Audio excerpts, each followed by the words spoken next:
is the real deal. As opposed to the Unreal Station.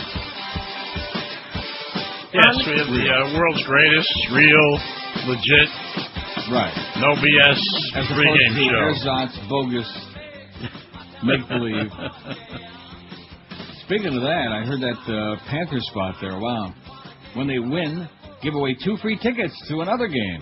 Yeah, they how come I'm getting this bad echo in here today? Smallest crowd last night that they've had since they moved in there. They announced 10,000 to 92, which I think the 92 part was right. I'm not too sure about the rest of it. I have never seen that building looked empty. You could add your own section. And I'm talking about in the middle of the game either. I'm not saying the beginning when people didn't show up yet. Yeah. Nobody.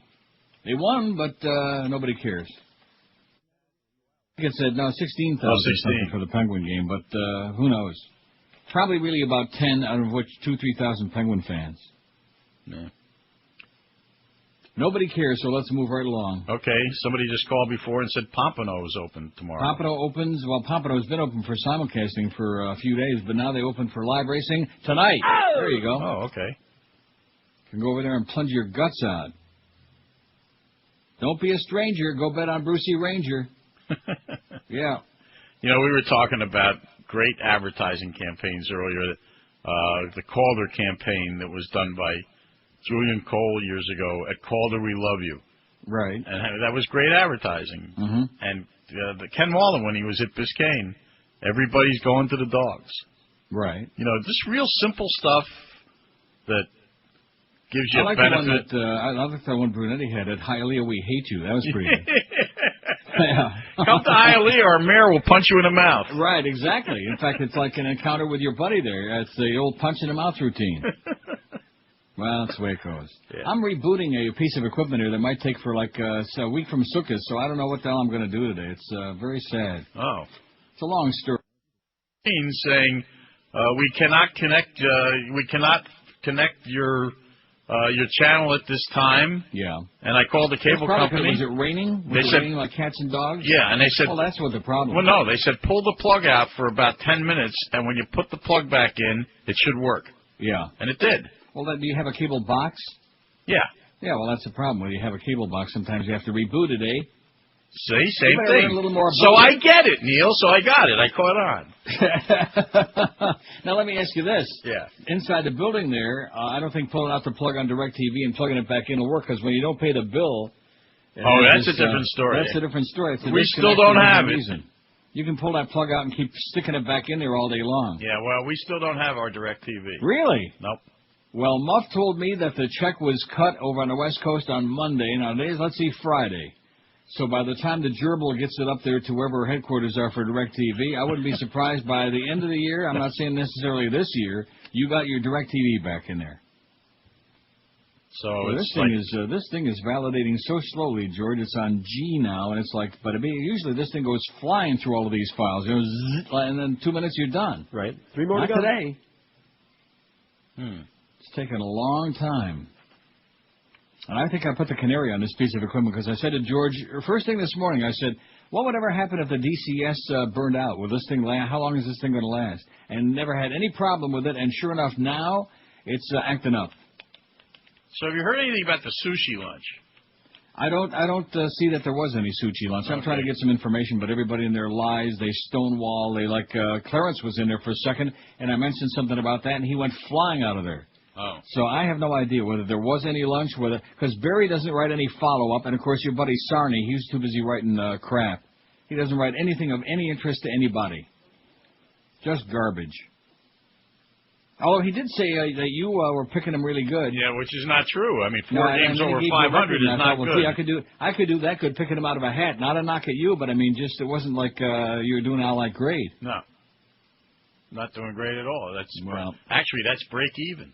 A little bit better than break even. No, it's break even with the vigorish. That's exactly. Well, there you go. 52.5% is break even. It's like flipping a coin. It's not really. Well, I mean, theoretically. Flipping a coin wouldn't necessarily come in 50% of the time both theoretically. ways. No, actually, they say flipping a coin, every time you flip the coin, it's like starts all over. The statistics mean nothing because each time... It's like rebooting. It's 50-50. Huh? Kind of like rebooting. like rebooting, which this thing isn't doing anything now. It's getting me so aggravated I want to just take this thing and heave it out my window, but somebody might get hurt. Snowed a little bit here overnight. Little's all melting right now, just a little trace. I just thought I'd keep you in touch with that because I see it's going to be sunny and 72 in South Florida. It's just beautiful. It's paradise. What's not to like? Great weather for gambling. Yeah, perfect. That's the one good thing about being a compulsive gambler. It's always a great day for gambling, no matter if it's a foot of snow. Well, you don't like a sloppy track. Oh, I love a sloppy track. Do you? Oh, yes. You don't like the mutters? I don't know about the thoroughbreds, but harness racing. I like grass racing. So. Oh boy, that's where it's at in the harness racing. The old sloppy track. The long shots come in. Yeah. The real wily drivers, who get to the lead and just it's hard to catch anybody when they're in front of sloppy track. Splatter the guys behind them. Yeah, that's right. They're throwing the slop, kind of like at our station. Although you're trying to do it in the other direction, a couple of shows ahead. Now, I don't know about that sushi lunch. I got up real early, about a minute earlier than usual this morning, came rushing in here and looked online. There was nothing. I was rooting for the tapeworm. You eat that raw stuff. I know. I'm not saying anything. I'm not saying a word. You're not going to lull me into that crap again today. Okay. Friday. Yeah, let's be happy. Big gambling weekend coming up. I'm checking out Mohawk tomorrow, so we'll see. Eddie Kaplan and I tomorrow will be spending the day together at Calder. And then we're up to H on the files, by the way, George, and they're going very slow. All right. Oh, so you should be the K pretty soon, like in Kaplan. Yeah. And then we're going to go watch the fight tomorrow night. We're going to have a glorious day together. Excellent. Yep. Well, don't lose too much this weekend because it's only the 2nd of December. We got a long month of cleansing coming up. The money for Christmas shopping. Dolphins are playing who this weekend? Oh, the Buffalo. Bills. Now, that's a winnable game. For both sides. Right. The Bills suck. Yeah. And the Dolphins suck, so I think that's a good matchup. And the Patriots are like 10-point favorite against who are they playing? Gee, I forgot. The Jets. They're playing the Jets. Jets. Yep. The S stands for suck in Jets. Jets. A lot of sucky teams out there. Yeah. Well, you never know, though. I mean, when you got all those injuries, obviously I'm already making an excuse. Got all those bad injuries. I don't think they can lose to the Jets. Do you? No. But will they cover that spread? I don't know. Not interested in that spread. Well, not interested in that game? Nah, I wouldn't bet that game. Okay. Well, have a great weekend. Yeah, you too. And by the time I talk to you again on Monday, this thing might reboot again. And DirecTV might be working. Let's set the odds on that. You didn't say which Monday, did you? See ya. Bye. Heat fans, your Miami Heat are releasing a limited supply of previously held seats for sale to the general public. Tickets are being made available for all games in a range of sections. Tickets go on sale Tuesday, October 4th at 10 a.m. and start as low as $10. It is good! He did it! Great way to This the other day. These seats are in limited supply and will go fast. Call 1-800-4NBA-TICKS. Check out Ticketmaster.com or any Ticketmaster location. Heat fans, mark your calendars for Tuesday, October 4th at 10 a.m. This is the day individual game tickets go on sale for all Heat home games. This might be your only chance to get tickets to see the new Heat squad with Shaq, D-Wade, two hands down, Jason Williams. Come on, give me another chance. I both times. See here, beat it, Buster. I'm only going to get it through your pea brain of yours, but I hate you. I hate you too. That's not the thing. You got a gig anyway. What do you want? Don't want your ticket there. What do you want? Don't want your leaky there. What do you want? I'm gonna take a pedalistic stare. What do you want? I just want my own stinking show.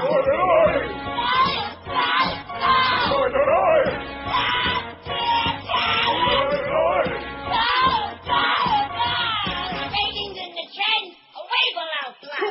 You will not get my time slot. Besides, you make plenty of money. Yeah, but I want something I don't have to buy. Yeah, like what? A free Jaguar on Yeah, so that's all you want. free food and a restaurant.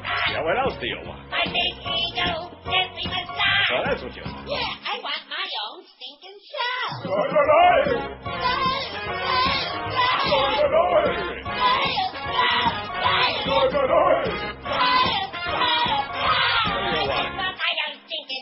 I got the stink pot. Okay, it's 10:08 at 560 WQAM, and happy Friday to you. I think what everybody in the audience ought to do is pick a number, pick a time. We'll take an office pool on what time the DCS will reset. What a great idea! Well, I know it's not doing it the ordinary way. It's just going very slowly. I don't know what that indicates because being computer illiterate. I bet you Josh knows. Not 10:20. 10:20? Josh doesn't even know what DOS means. Oh, I see. What's DOS? What is that? Now, why did you just fax me this thing about Foxfire, Firefox? Oh, because it just came across. I didn't know. It's been downloaded more than 100 million times since So it's there's released an a year update. ago. It's good, and although now that I got my new computer, I got my Windows 3000. Yeah. You don't really. The Explorer doesn't have all the negatives that it has on the older computers. You don't get all those viruses and spam and spam and. Oh, look at that! Validating card files is through with the H. Okay, this is the slowest process in the history of mankind. I'm a little bit nervous about that. I gave it the old whammy.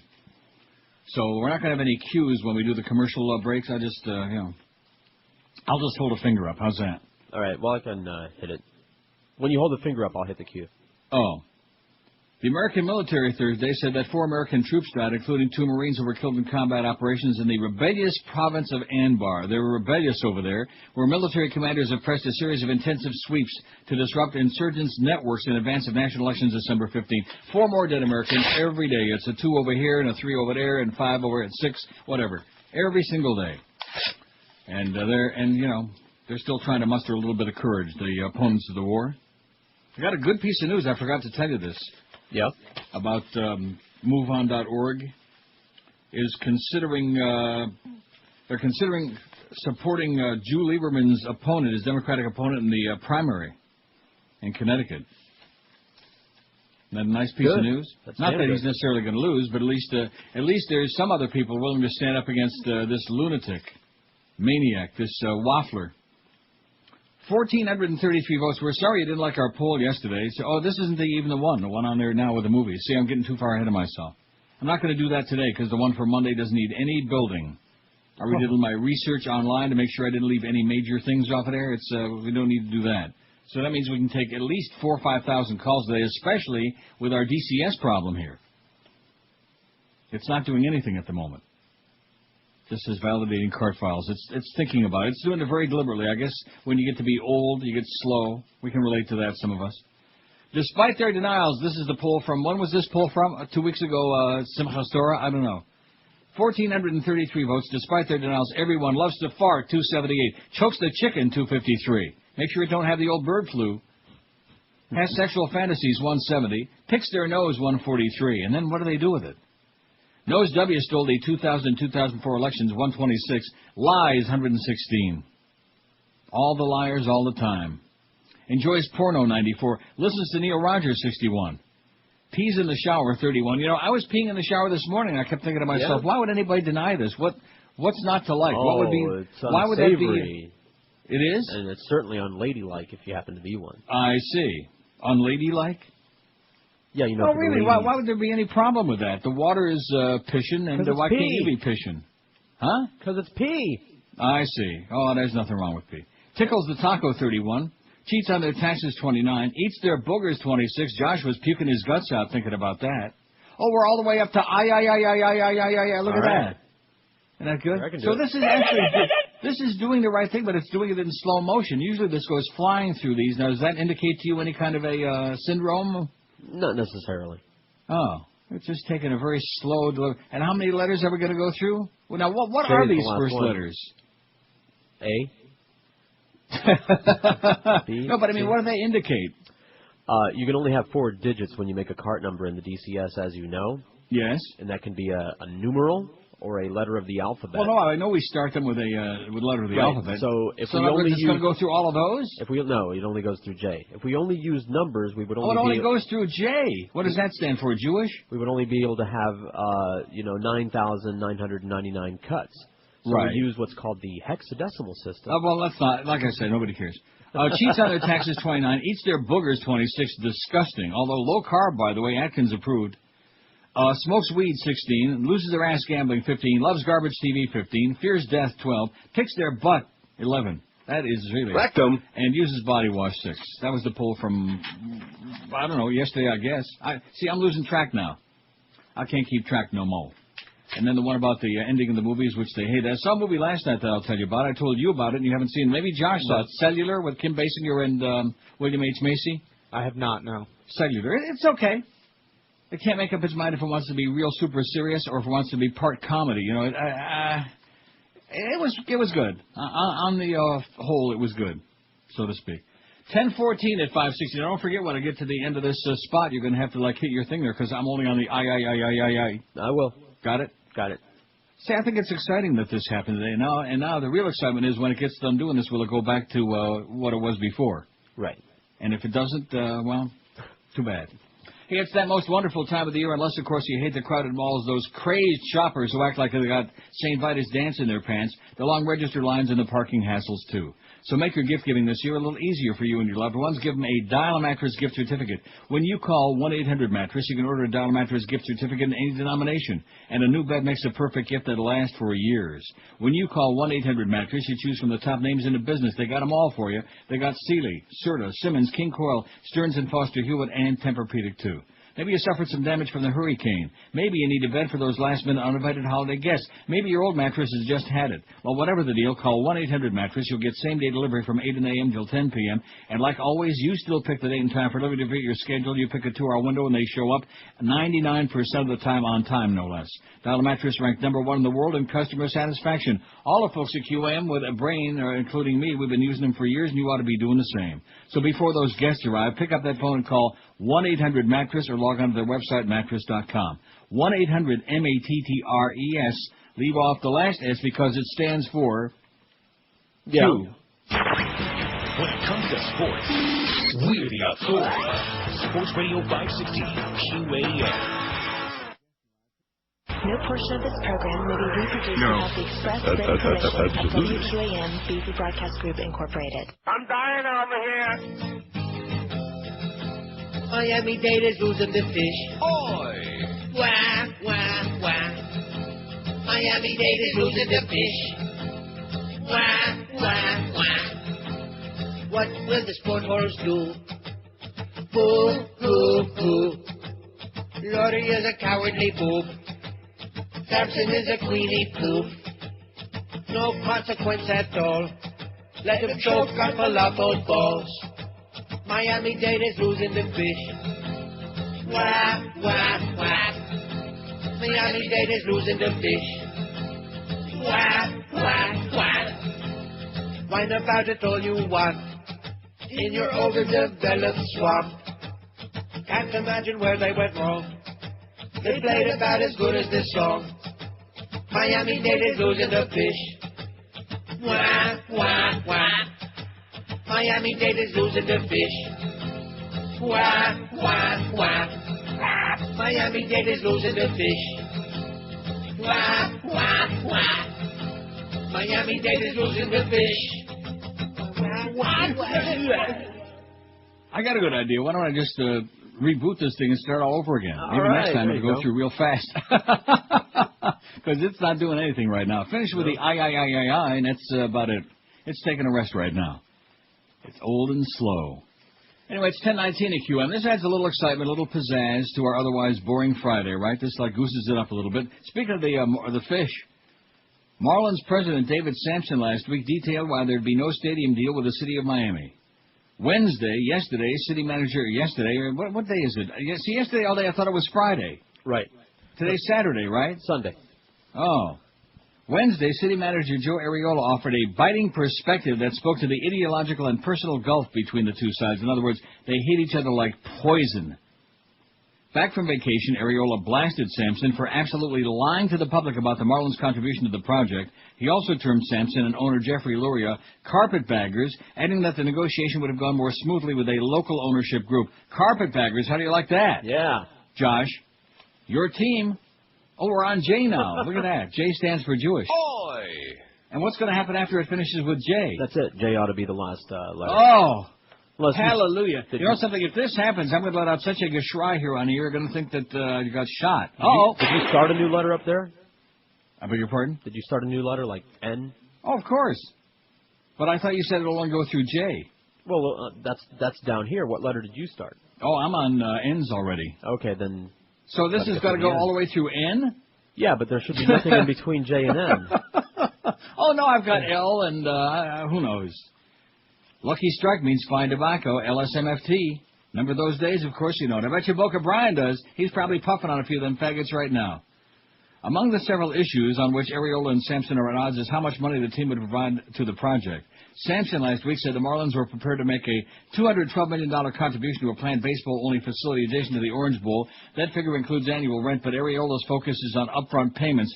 I don't care how David wants to dress this, Arriola said. How he wants to dress it, it's an absolute outright lie. He's putting $30 million in the deal. End of story. If I have an apartment building and you come to rent from me, what is that? Is that a contribution to my profit? A contribution to my mortgage? Nothing. What I do with the money is beside the point.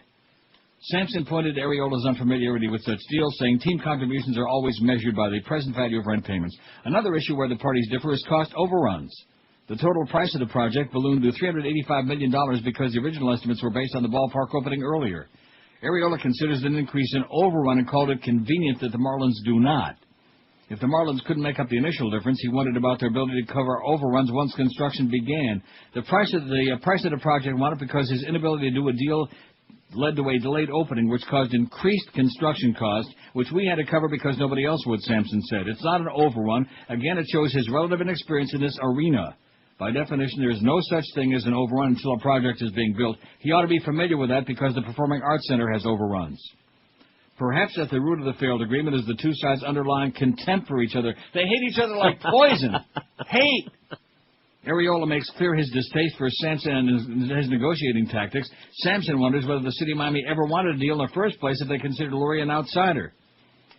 If Jeffrey Loria would have sent a professional to do this deal, it would have been a lot easier, Arriola said. This problem is he sent somebody who's never done this deal, who's never done a deal in his life. I don't want to say it's a personality conflict. I deal with all kinds of personalities all day long. It has nothing to do with personality. Incompetence is a much better word. Samson countered, everything I know about negotiating with bully tactics I learned from Arriola. It's disappointing that the city would hold up a sign during the World Series parade that said, if we build it, will you come? And it was merely an election strategy and not a desire to listen to what constituents really want. As of last week, the Marlins have Major League Baseball's blessing to explore, we know that, relocation. They're threatening, we're leaving. Nothing's over till it's over, Arriola said. I think getting somebody like David out of the equation would probably help. Is he talking about David Samson or Moe Howard David? But I really think it's the whole attitude of David and Loria. He says, I'd love to see local ownership, whether it's from Broward, Dade, South Florida, for that matter, get involved and get things done. Wednesday, Samson reiterated that Loria, as a local owner, would never sell the franchise, especially not to a South Florida-based buyer. One of the biggest problems we've had all along is we viewed Jeffrey and David truly as carpetbaggers, Arriola said. They came with a bag of debt from Montreal. They're not local people. No local investor in their right mind would invest with them because of the terms they want. How do you like that? They hate each other. It's great. It's the typical South Florida effing way, baby. Ah, like that. It's beautiful. We're all the way up to J, almost the end of the J's. Cool. But you're telling me I got to go through N? Yeah, but there should be nothing in between J and N unless you stuck something in there. I think I don't really recall, to be honest with you. Whatever. We'll find out, I guess, soon, won't we? We will. We're up to JP. Remember him? Yeah. Harry. Yes, he was. What movie had the most unacceptable ending? That was our poll. Now, I will say this, for Cellular, it had a fine ending. There was nothing wrong with it, and William H. Macy was great, as usual. Kim Basinger, she didn't look a day over 90. God, she was old. Well, that's what she was supposed to be. She's good. Any younger. 707 on the poll today, 707 votes. They don't like this poll. I put it up, I think, around 5:30, 6 o'clock last night, and I thought there would be a phenomenal. We should have had the other choice on there, which we could still do. I never seen any of these. Oh, well, okay. You want to put that on there? Sure. Never saw any of these. So they can't tell you about the ending. Well, how could they never have seen any of these? Well, I guess. They could be blind. No, seriously. There's not like any movie on here that's like really stupendous, is there? Some of them are highly hyped. No, but I mean, these aren't movies that everybody and their brother saw. There's not one of them on here that you could say in that category. Oh, the Jays are done. We're done with the Jays. Everybody keep track. Write it on your wrist. Like the guy in Memento. Write it down. We're done with the Jays on validating the cart files in the DCS. Oh, man. Which movie had the most unacceptable ending? Blair Witch Project, 88. $1 Million Baby, 58. Contact, 57. See, I didn't see any of those. War of the Worlds, 55. Saw the first one. Did not want or need to see the second one. One Flew Over the Cuckoo's Nest, 43. I guess everybody saw that. Right. We're just upset. We're just upset about poor Mr. McMurphy. Goodfellas, 35. Monty Python and the Holy Grail, 34. Great movie, bad ending. Vanilla Sky, 33. The Village, 32. Monsters Ball 27. See, it wasn't just my imagination. Monsters Ball 27, way more than Magnolia. That had 15, by the way. Oh, it's because nobody saw that one. Once Upon a Time in America 26, Unbreakable 22, Signs 22, Heat 21, AI 21, Up in Smoke 18, Mulholland Drive 16, Magnolia 15, The Birds 14, Memento 13, Donnie Darko 11, Jacob's Ladder 10, Jeepers Creepers, Where'd You Get Those Mr. Peepers 10, Bridges of Tokori 9, Scream 7, Lord of the Rings Part 1 5, Legends of the Fall 4. Why did Brad Pitt have to die, huh? It was a fishing accident and somebody got hurt. The Vanishing, the American version 4, and Less Than Zero had little more, not much more than 0. They had 3 out of 713. Less Than, did you see that? No, it's a Robert Downey Jr. movie. Oh, God. And I've never seen any of these that's got 0, so that's got less than. But look at that, we're on K already. All right. So probably we got to go through K and LSMNF, Lucky Strike means fine, LSMFT, and then what? See, ordinarily this zips through these real fast. Now, why would it be going real slow? Can you, I mean, you know a little bit about computers, not too much. Maybe why would it be like just the amount of stuff that's on there? Well, it didn't do this last week when you were on vacation. I think it's got something to do with you being there. Must be. It went zipping flying through there. I'm slowing it down. That must be it. Okay, we're going to take 1 trillion calls today because it is Friday. We got a lot of our good friends out there we probably want to hear from today, wouldn't you think? Of course. And wasn't it interesting, at the end of the show yesterday, we discovered that Moe promo that Josh sneaked in there, the one with the gargler. And Moe says, I like that guy. That was kind of interesting. Now, as opposed to the regular cue, because I don't want you to play that from there, what could I play here? I got it. Listen, 1027 at QAM. Hit it.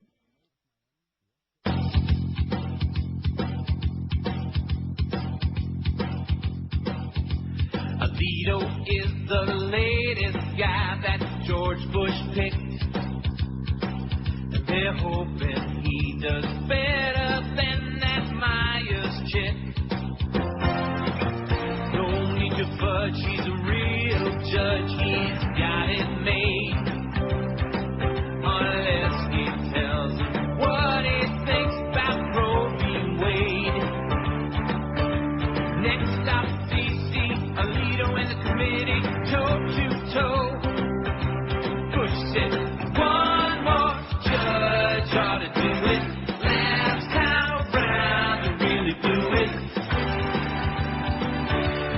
One for the court, Alito.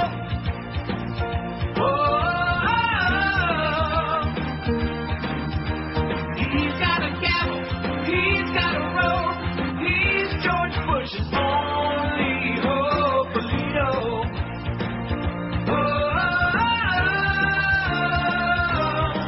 Bush said, this guy, he ain't a phony, didn't pick one of my cronies.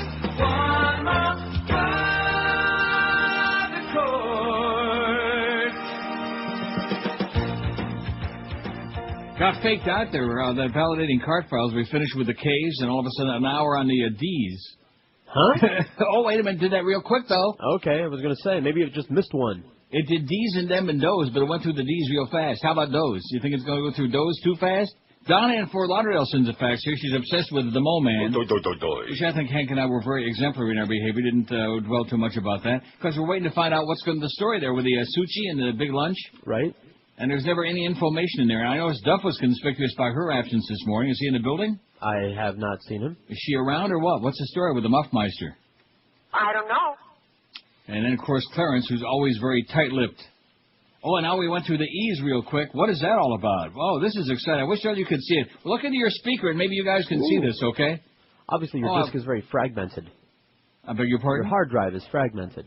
Well, what the hell does that mean? That means you should defragment it. Now, how the hell am I going to... Listen, don't be... Yeah, don't be pushing the envelope here, okay? Don't be pushing my luck. And now it's just flashing, please wait. So one of these minutes, it's going to go, oh, now it's back on validating cart files again. This is exciting. This is like doing play-by-play, Geldy. I sure hope he butched up a little bit on that broadcast last night. Panthers won a game. Does anybody care? No. Was anybody there? No. By the way, there had to be like 15 people there. Yeah. The announced attendance was 10,000 and some, which is the smallest since they built that building.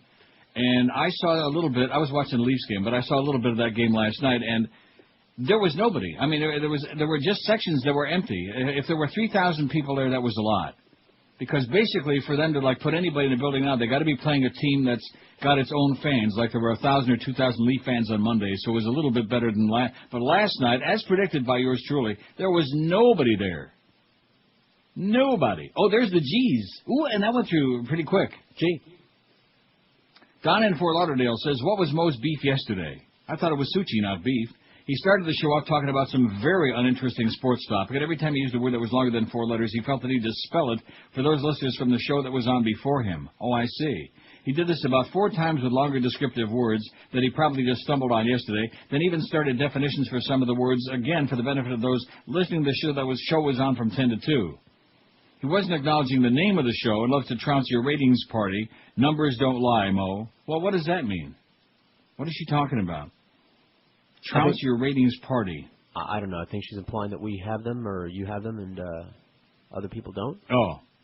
I don't know what the hell that means. And so I guess he's getting surly.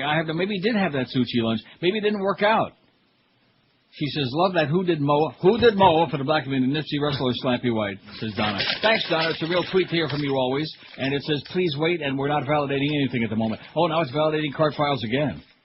Maybe this is just going to go on all day, you think? So I think I ought to shut it down and try one more time. Yeah, there you go.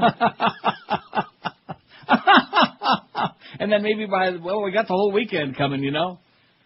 Oh, my God. This is quite an experience. I've never seen nothing like this. But if you think this experience is good, wait till we get these calls on here, man. Can't wait. WQAM, hello. Hello? Yes, sir. Yeah, Neil Rogers. Speaking.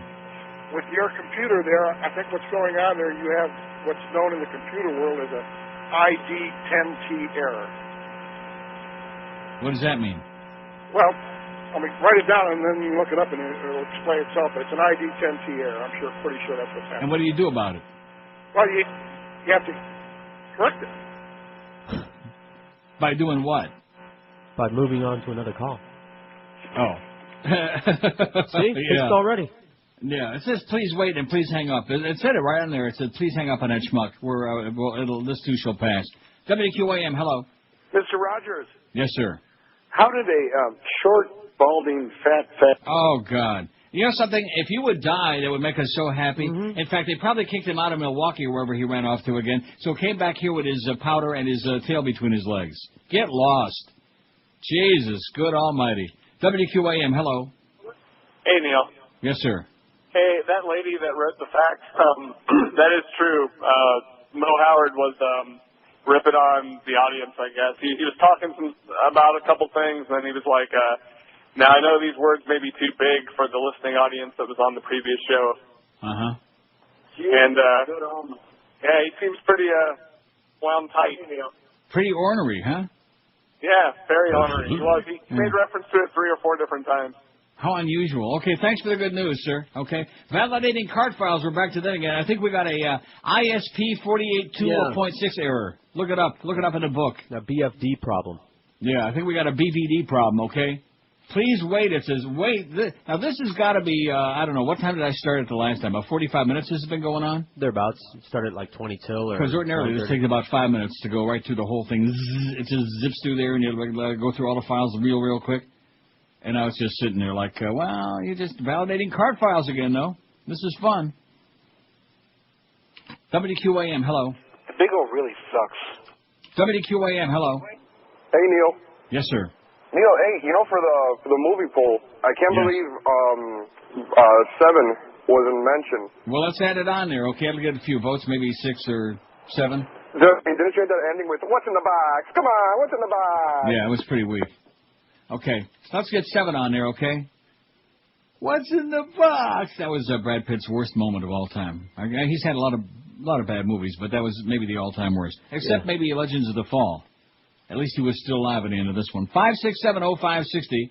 Boy, if you had any idea how this is just driving me nuts here. Watching I this have every thing idea. What are you talking about? Go through this spastic routine of it. Now, do you think that it's going to what's your prognostication? Well, it was 10:20 that I thought it would be. No, I'm not talking about a time. Obviously, that's That's long since passed. But do you think that's actually going to, like, finish? Yeah, generally speaking, see, here's the thing that, at least how I am about computers. Yes. As long as it's doing something, that's good. When it's just flashing, there, please wait. Yeah, now it's not validating anything. Now it's validating card files. The little box came up again. As long as there's some activity, that's a good thing. It's when there's no activity, then that's a bad thing, and you got to go call an engineer, and your life is over. Oh, no. I wouldn't do that. I'd just throw it out the window. Here's a suggestion for a poll, says one of our faxers. Probably somewhat weak, but what the heck. Yeah, it is Friday, and we got this technical problem here that I created. I created it because I fell on that. I had put my copybook on the mouse again. I had like 75,000 "It's Friday, you bastards" all queued up. And to get rid of them, I thought, well, I'll just reboot the thing like I did. Remember that happened last week, John? Right. No problem. I heard about that. I got a call. No problem at all. I just rebooted it, and it went through and zipped through all those files like that. Beautiful. So you ought to know by now to keep your mouse in the house. Well, yeah, but now it's not. But it's taken forever and a day, like, to get back to abnormal. Anyway, which movie was better than the book was based on? Oh no, like you said, faxer, very weak. Very weak.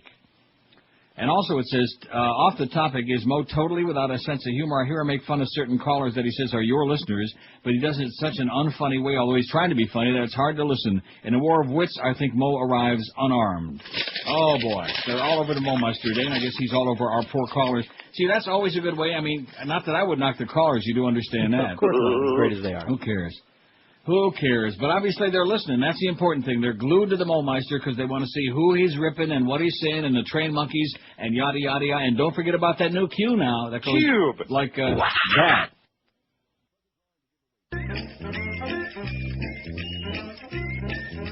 Moe Howard, whatever. What is all this hoopla over this Rosa Parks? Ain't nobody ever heard of Jackie Robinson, huh? Sure, Rosa Parks rode on the bus. But Jackie Robinson was an intelligent man and played with balls in a major league of a children's game. I mean, come on. Who's done more for the black community? Rosa Parks or Jackie Robinson? Huh? Jackie Robinson was my hero. Why, I can remember when I was a much younger man. And Jackie, he was working at the Chock full of nuts. I walked up to him, shook his hand, and said, "You are my hero. Now get me a cup of coffee. And make it black." You think Rosa made coffee that heavenly? Moe Howard, Show. What do you want? Yes, Moe.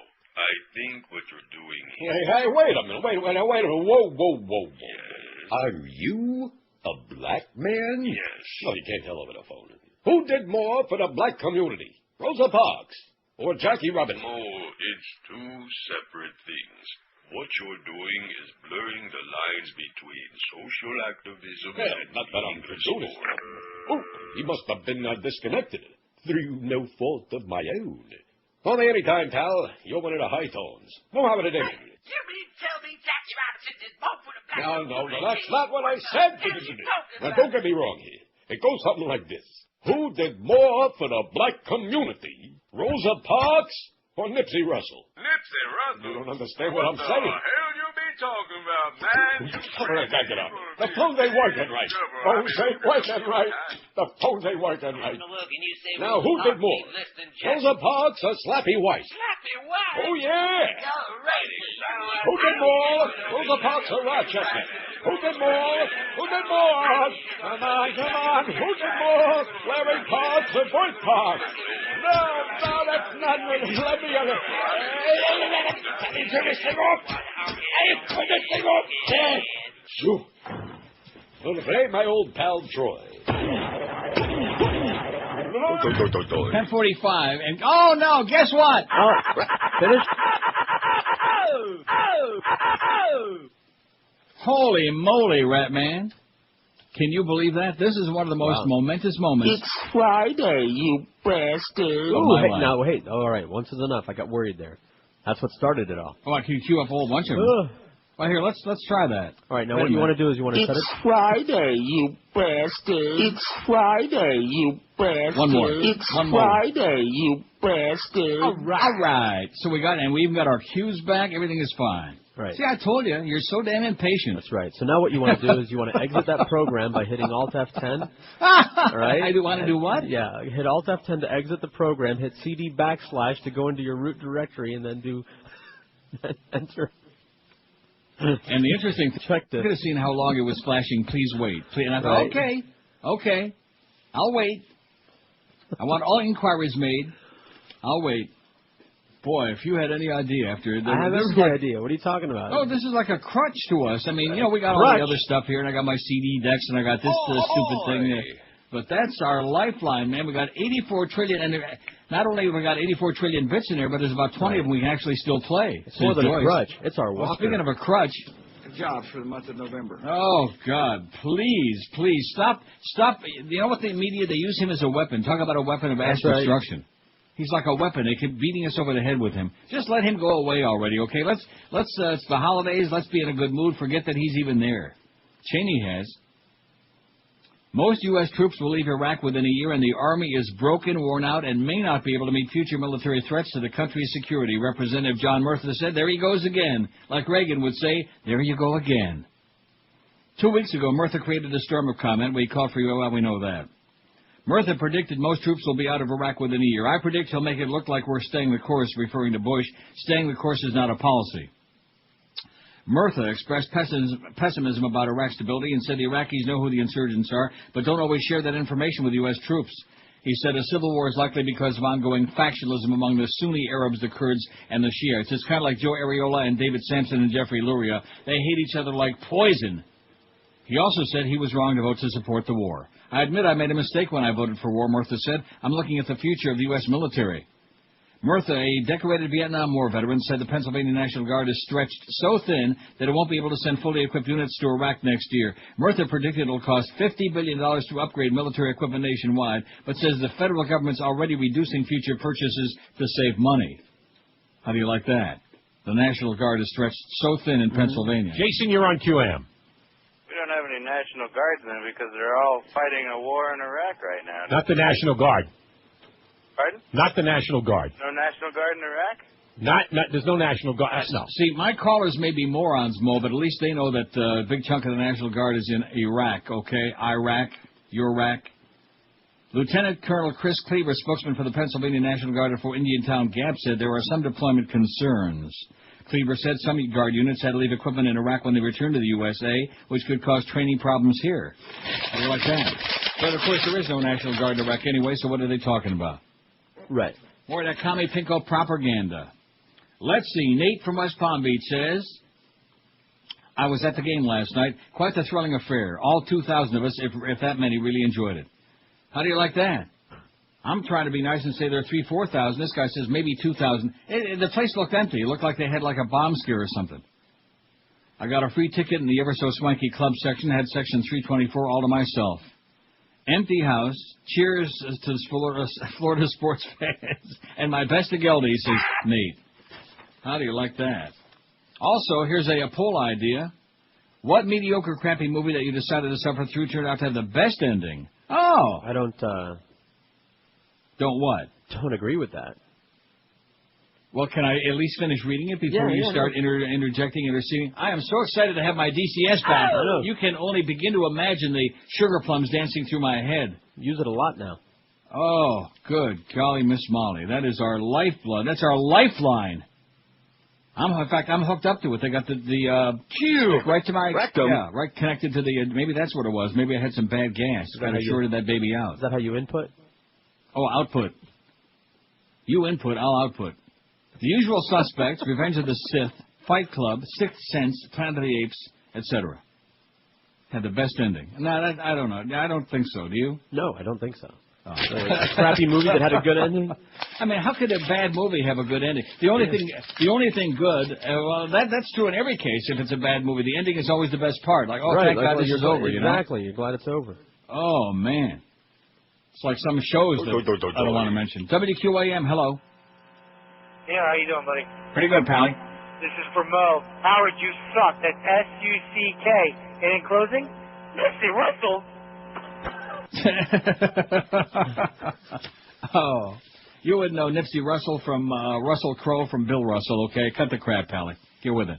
Yeah, Moe knocking our intellectual audience. How do you like that? Our trained monkeys. You got some nerve, mister. Let me tell you right now. Mr. Moe-Meister. He'll be on at 2 today. Mad Dog is Mad Dog actually working today, or has that been changed on the schedule? Let me look. My schedule says Jim Mandich at Hooters in the Pines, 4 to 7. 3 so solid does mine. hours. Well, how do you like that? 2 days in a row. All right. Oh, boy. You talk about you're going to have to take some extra Wheaties, maybe some extra steroids. Curtis Stevenson, 7 to 10, and Eddie K. at 10 o'clock tonight. No games, no Panthers, no Hurricanes. Although you got the Blackhawks and the Panthers tomorrow. Wow, that is a biggie. The Blackhawks couldn't win a fixed game. WQAM, hello. Neil.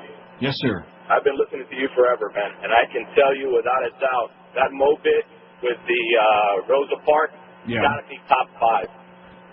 I would say so, yeah. But let me ask you one question. Yeah. Who did Moe? I'm sorry, go ahead.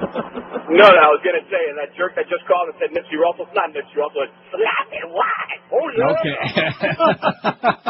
He sounded like Slap Happy to me. Yeah, little Slap Happy. I think too many people out there slapping it this morning.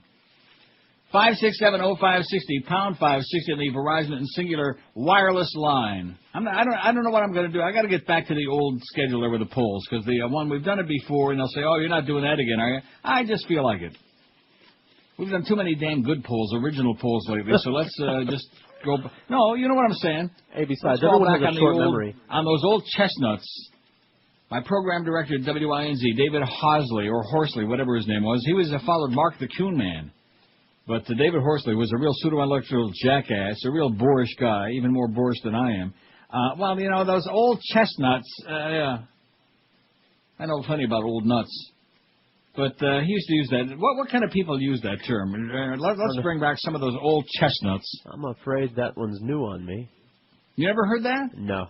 Oh, like oldies but goodies, you know, old stuff that you've, you know. Like a squirrel stores nuts. I got to hang around with old people more, I guess. There you go. Well, you stick around with us. WQAM, hello. In fact, listen to that crossover with me and Hank every day. The median age is 100 on that thing. WQAM, hello. Hello. Yes, sir. Sorry, man, I got the wrong number. Yeah, you don't got the wrong number. You are the wrong number. You got no material. That's your problem. Yeah, he just heard me give the numbers out, and he dialed it, and then, like, what do I do now? I got through. Yeah, you're through. Come on, let's get a lot more good calls like that between now and 2. I got a pile of stuff here, but who wants to hear all these depressing stories, like about how they want to get rid of Jew Lieberman, and about memo confirms Alito's role in opposing Roe v. Wade, and all these mysterious CIA flights to Europe, which they have the logs on them, and the majority of America says Walmart is bad, bad, bad. Oh, I do have one story I want to pass along. Yeah. A little update. Well, I like to do updates when there's something that's like hanging. You know, I don't like to leave any loose ends hanging. That fugitive couple charged with aggravated manslaughter for allegedly feeding their 3-month-old a lethal dose of vodka are now in custody in New Jersey. Good place for them. According to the Trenton Police Department, Mardala Derival and Mackinson Dantis. Listen, I don't want to get into a whole thing with you dark folks, but, you know, you're going to have to start working on those names some. It's just, I don't know. What kind of names are those? Mardala and Mackinson turned themselves in shortly before 1 o'clock yesterday and are being detained. They were staying in Hamilton, about 15 miles from here, said Trenton Police Lieutenant Joseph Aldora, and for some reason they just came here, walked in, said they were turning themselves in. The department entered the couple's fingerprints in the National Fingerprint Database and got a hit. The couple standing in their police department were wanted in Broward County. Broward! Local law enforcement authorities were immediately notified. According to the police, on February 13, an unlucky day for that little kid, of last year, the couple fed Makisha Dantis a mixture of water, sugar, and vodka to soothe the baby, who was cranky and running a fever. The baby was given a bottle at 6 p.m. and 10 p.m. again. When the couple woke up at 4 a.m., they found Makisha in her crib, dead. Fort Lauderdale police obtained a warrant for the couple's arrest in October, and here it is. It's only December the 2nd, and they already got him in Jersey. How do you like that? Just a little update for you. WQAM, hello. Neil. Yes, sir. Neil. Yep.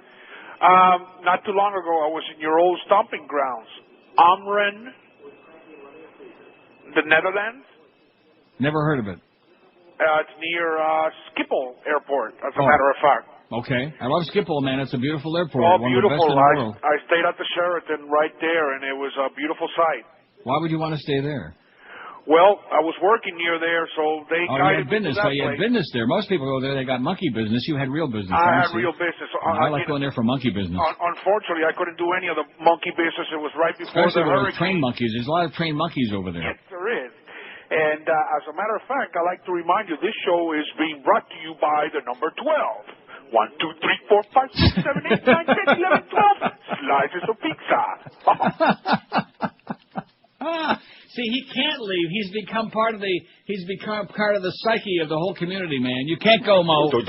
No way, Mo.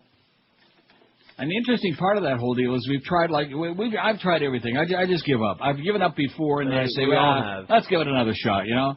There is no meeting of the minds. There's no humor. It's just always hostile, and well, fine.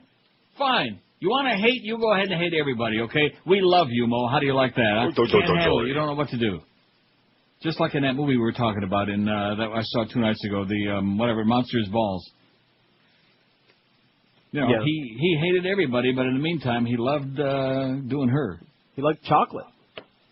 Evidently. Ice cream and other things, right, too. And other delicacies, right. Don't be knocking Hallie's berries now, man. I could never. She looked as pristine and just perfect in that movie. That was as close to perfection as it gets in that category. I still have a quote from Halle Berry taped up on the computer monitor over here. I read it often when I'm getting Yes, down. And what did she say?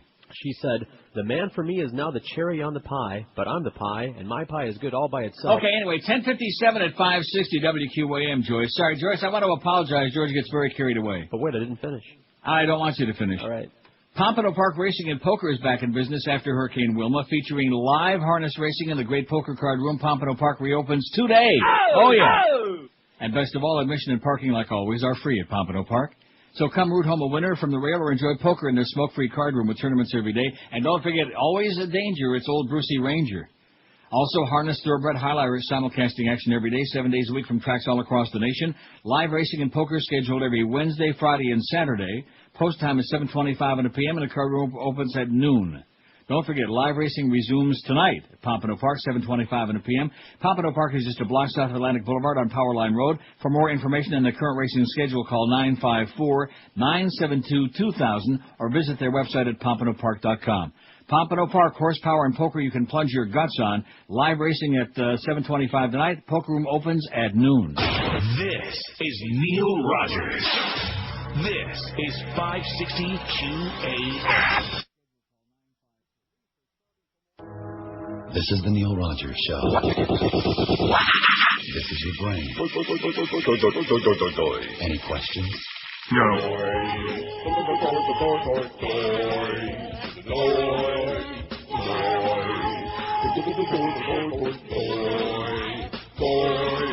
I can't get over what that Huey said today. He's got a lot of noise to talk about me that way. I don't give a crap what that Perry has to say. If he wants to smoke pink cigars, then let him. Why, I'll have you know, I know what I'm talking about here. Every morning at the condo, I take the elevator down, and on my way to the car, when I pull my folding basket out, I grab a free condo paper. The toys are back in town. Boys are back in town. Toys. The toys are back in town. The toys are back in town.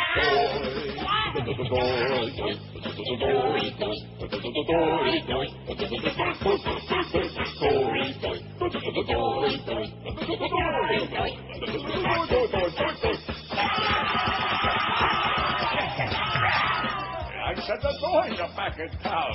Why, you little... Ah, my God, along, you sport old fool. I know everything that's going on in that news. Why, I even know all the new Mahjong rules. I'm hip to the jive, Daddy-O. Too bad you're going back tonight. It's the better show when I take your place. I know I ain't no Ed Hoyley, but when they drop, my voice will change. You little smoothie.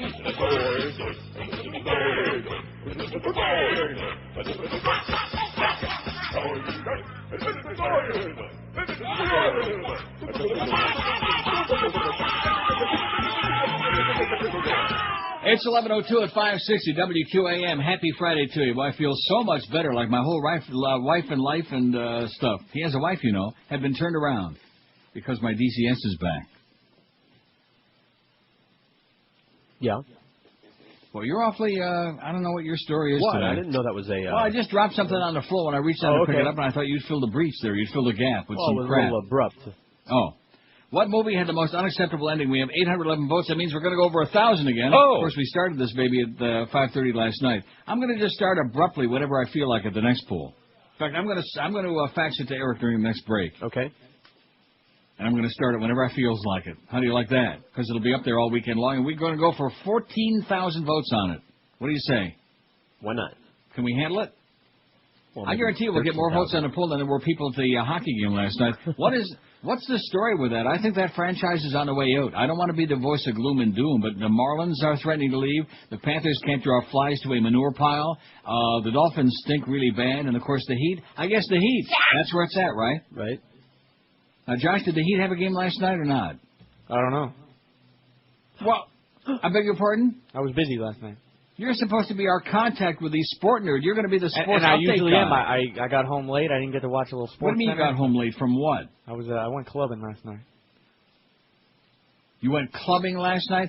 A.K.A. In other words, you came home, he was in the bag, is what he's trying to tell you. Pretty much. Drunk as a skunk. Get it out of your system already, will you please? Your liver. We were talking yesterday about liver and onions, you know. Your liver is going to look like David Crosby pretty soon. Hey, I'm in my prime. And then, after that, then you're going to look like Rita Crosby. What movie had the most unacceptable ending? Blair Witch Project 102. Didn't see it. George saw it. He's still pissed off that he wasted his time. There ought to have been a lawsuit. Why did you do that? Why are you so easy? Why do you get conned into all this crap? First of all, going to movies is something that I like to do, and this was... Yeah, but going to bad movies is not a good pastime. Well, you know, you really don't know until you see it. Now you know. Right. Blair Witch Project. The beginning was bad and the ending was worse. 102.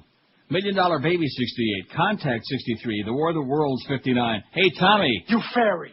One Flew Over the Cuckoo's Nest 48. Although the chief did get out the window. Yeah. He was great, man. He was sensational. Gum? Juicy fruit. Oh, my God. Chief, you sly devil. Whatever he said to him. I think that was it. Sly devil. Monty Python and Holy Grail 37. Excellent movie. Fantastic as all of their stuff, but the ending is weak. Vanilla Sky 36. Goodfellas 35. The Village 35. Monsters Balls 31. I told you. It just... I'm sorry, but it was just too quick. Okay. It didn't have to get dragged on for a long period of time, but there had to be like some kind of it's dialogue about the two tombstones there and about like something like well, whatever. She was not too bright. Monsters Ball 31, AI 28, Once Upon a Time in America 26. Hey Noodles, how's the Luxion Cocoa coming?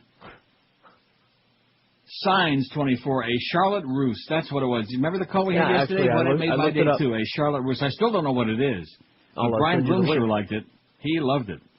Signs 24, Unbreakable 20. Now, Brian Bloom, there was a kid that got like, he was on some stupid soap opera for a while. I remember he had blue eyes. That's terrible. I remember that, but I do remember that. And he looked really good for about 20 minutes. Sometime in between that movie and the soap opera, and then he got like real hairy and ugly, and then he disappeared. We never saw him no more. That's sad. That's what happens to guys. Women, they can be like 50 and still look fantastic. We've talked about this before, but it's true. Some women are peaked as far as beauty in their 30s, maybe even 40. I think it's backwards. What? Men have a longer shelf life. No, absolutely not. Listen, don't be telling me about men, okay? I know all about Jason Gedrick syndrome. Once most guys get 25, no matter how good they look before, they start looking pretty marginal, okay? That's because they work. That's why men die earlier, too, because they work their ass off into women and all that testosterone, too. That's what does it. You stick to your women, I'll stick to my men. How's that? Easily, but you're okay. We can agree on that. Sure. And Moe, he can just stick it. Signs 24, Unbreakable 23, Heat 22, Up in Smoke 19. The Bird 17, Magnolia 17, Mulholland Drive 16. I'm going to get that for you, too. I'll get you Mulholland Drive, and what was the other one I'm going to get you? The Way of the Gun. All right. Memento 13, Bridges of Tokori 12, Donnie Darko 12. I've never seen any of these 11. See? How can anybody not see Cuckoo's Nest? Right, or Monty Python. Of all the movies on our list, I think that's the one that's pretty universal, that everybody has seen that. But 11 people never seen none of these. No, Holy Grail. Even a lot of people children. haven't. Yeah. A lot of people don't know from Monty Python. I'm sorry, I know that burst your bubble, but it just happens to be nobody true. I know. Jacob, well, that's your crowd, you know. Right. Jacob's Ladder 11, Jeepers Creepers 11, Lord of the Rings 1 8, Scream 7, The Vanishing, the American version 7. Legends of the Fall, 4. Less than 0 had 3, and 7's got 2. Got that? Less than 0, 3, and 7, 2. 7 come 11. 800 plus votes. We'll get to our 1,000 easily today, and then I think that's what we'll do. I better fax this to Eric during the break. And then we'll change the poll once we get to 1,000 on this poll. How's that?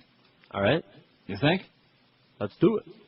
Anyway, this article about Drew Lieberman, I just thought you, of all people, would be so happy, but it's much too long. It's on our website, is it not, Josh, about Lieberman in step with GOP and how to run the war? That's right. From commondreams.org. Where's the thing about moveon.org? Where the hell is it? I can't find it. Well, it's in here. So it's too long, the article, about how he's in step with all the Republicans, and he's really, and moveon.org wants to support his Democratic opponent in the primary, et cetera, and so it's too long. I was just very happy to see that people are finally admitting openly and publicly that what they've been saying behind closed doors, you sell out, you quizzling, you idiot. We hate him like poison. Kind of like Joe Arriola and David Samson. Well, you know, it's interesting. The one thing about the Marlin organization, and the same, I guess, with all the sports organizations in South Florida, and maybe because Wayne has been involved in so many of them, but their pubic relations really sucks, you know? Really stinks. I noticed that. Really bad. Everybody hates everybody connected, whether it was John Henry, whether it was Wayne, who wasn't in business for the fans, who was in business to make money, like that, you know, either hostile. And now these two guys, man, these carpetbaggers. WQAM, hello. Not there on line 1. Mark that down. It's a glitch. QAM, hello. QAM. Neil. Yes, sir. Good morning, sir. Buenos I was dias. wondering if you heard that Moe man yesterday was all over Goldie because Goldie went out to lunch with a buddy of his, and when the check came, he said he forgot his wallet. And the other guy had to pay for the meal. Yeah. And, I mean... He must have confused he was Geldy with Rimmer. You know, they both were Panther announcers. He must have had them confused, but the old I forgot my wallet trick. I guess Moe was ragging on everybody yesterday. That's just bad, Moe. Can't you? Come on. We want you to be part of the family. What do you say? No. Come on. Even though it's a very dysfunctional family and there's a lot of hatred involved, just to come on, hop aboard. I guess maybe they had that sushi lunch this week. Maybe it didn't turn out all that well. Nobody's telling us nothing. Everybody is mum.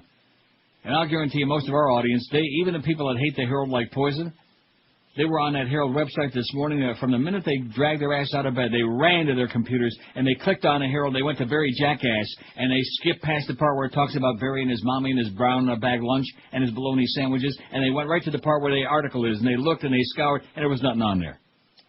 Well, Barry, you can't keep teasing us like that, Barry. Hey, Barry. You fairy. You give us a little song to dance about the big lunch between Greg Reed and Moe this week about they might extend the deal, and is Moe going to be around? Is Moe leaving? Is Moe off? And nothing. And we have to count on him because we certainly don't get no information from inside. And Muffy said she ain't even around today. Haven't seen him. Haven't seen her? Clarence was in there early this morning. I think these people are just screwing off. This is ridiculous. Just because they count on us to get the big numbers, and they just screw around a little bit. A lot.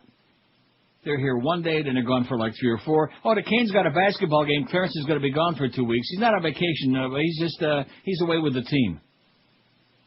And I still say it's pretty unusual when sort of broadcasters are taking showers with the players after the game. That, to me, is above and beyond the call of duty, wouldn't you say?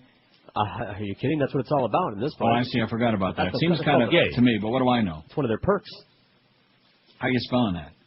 11 past noon at 560. We got the Moe Man at 2 who's going to rip you people an ass. He is hostile with you people who listen between 10 and 2, the people who call between 10 and 2, the guy who used to be on with him in the morning, the Beast, Joe Rose, Hank, you name it. He is hostile. Moe shadow boxes the universe between 2 and 4.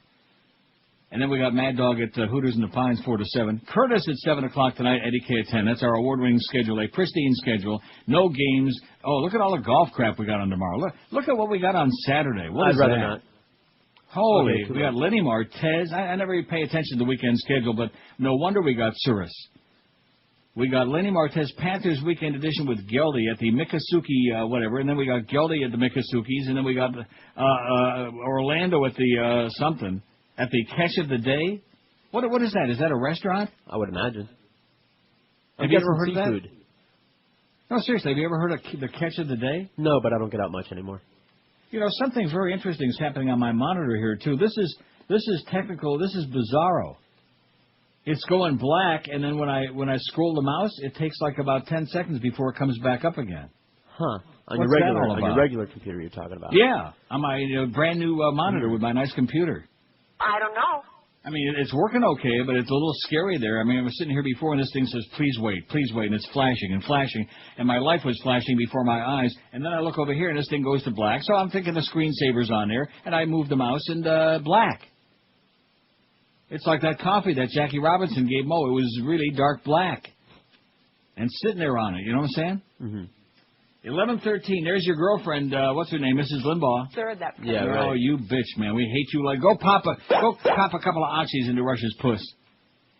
Armstrong Ford, one of the area's fastest growing automotive dealerships, seeks business development associates to maintain contact with existing customers by incoming and outgoing phone, mail, and email in order to develop and increase customer loyalty.